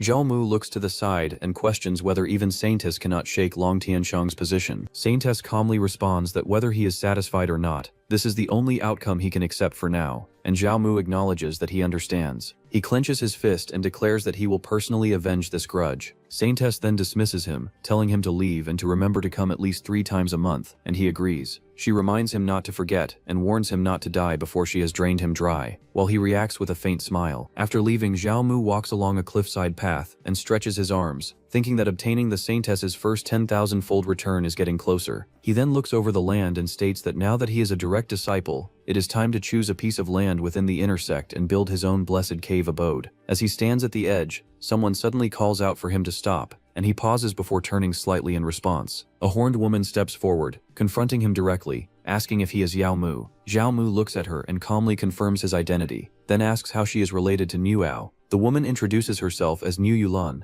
and declares that Niu Ao is her elder brother. She becomes angry and releases her power, stating that he got her brother locked up in the Thousand Demon Hall, and that she will never forgive him. As she moves forward to attack, Zhao Mu raises his hand and stops her, reminding her that private fighting between sect disciples is a capital offense. She hesitates for a moment, then angrily declares that she will challenge him directly instead. Zhao Mu remains calm and tells her that as an inner disciple, she does not have the right to challenge a personal disciple directly. Niu Yulan freezes in confusion, holding a token in her hand as she struggles to process his words. She cries out loudly and charges forward, declaring that she does not care, and that Zhao Mu bullied her brother and must pay for it. Zhao Mu raises a finger and stops her, then questions her claim about him bullying her brother. He explains that it was clearly Niu Ao who stepped in back then to stand up for Niu Ti, and that as an inner disciple, Niu Ao came to bully him. An outer disciple. He adds that there were over 1,000 outer disciples present to witness it, and questions how she could now accuse him instead. Niu Yulan becomes flustered and unable to respond properly. She realizes the situation is bad, and admits that she rushed over after hearing her brother had been punished, without learning the full story, then bows her head and apologizes, saying she did not know her brother would do something so foolish. Zhao Mu looks at her and thinks that she is a simple and easy person to deal with. Niu Yulan then asks what it would take for him to forgive her brother, and addresses him respectfully.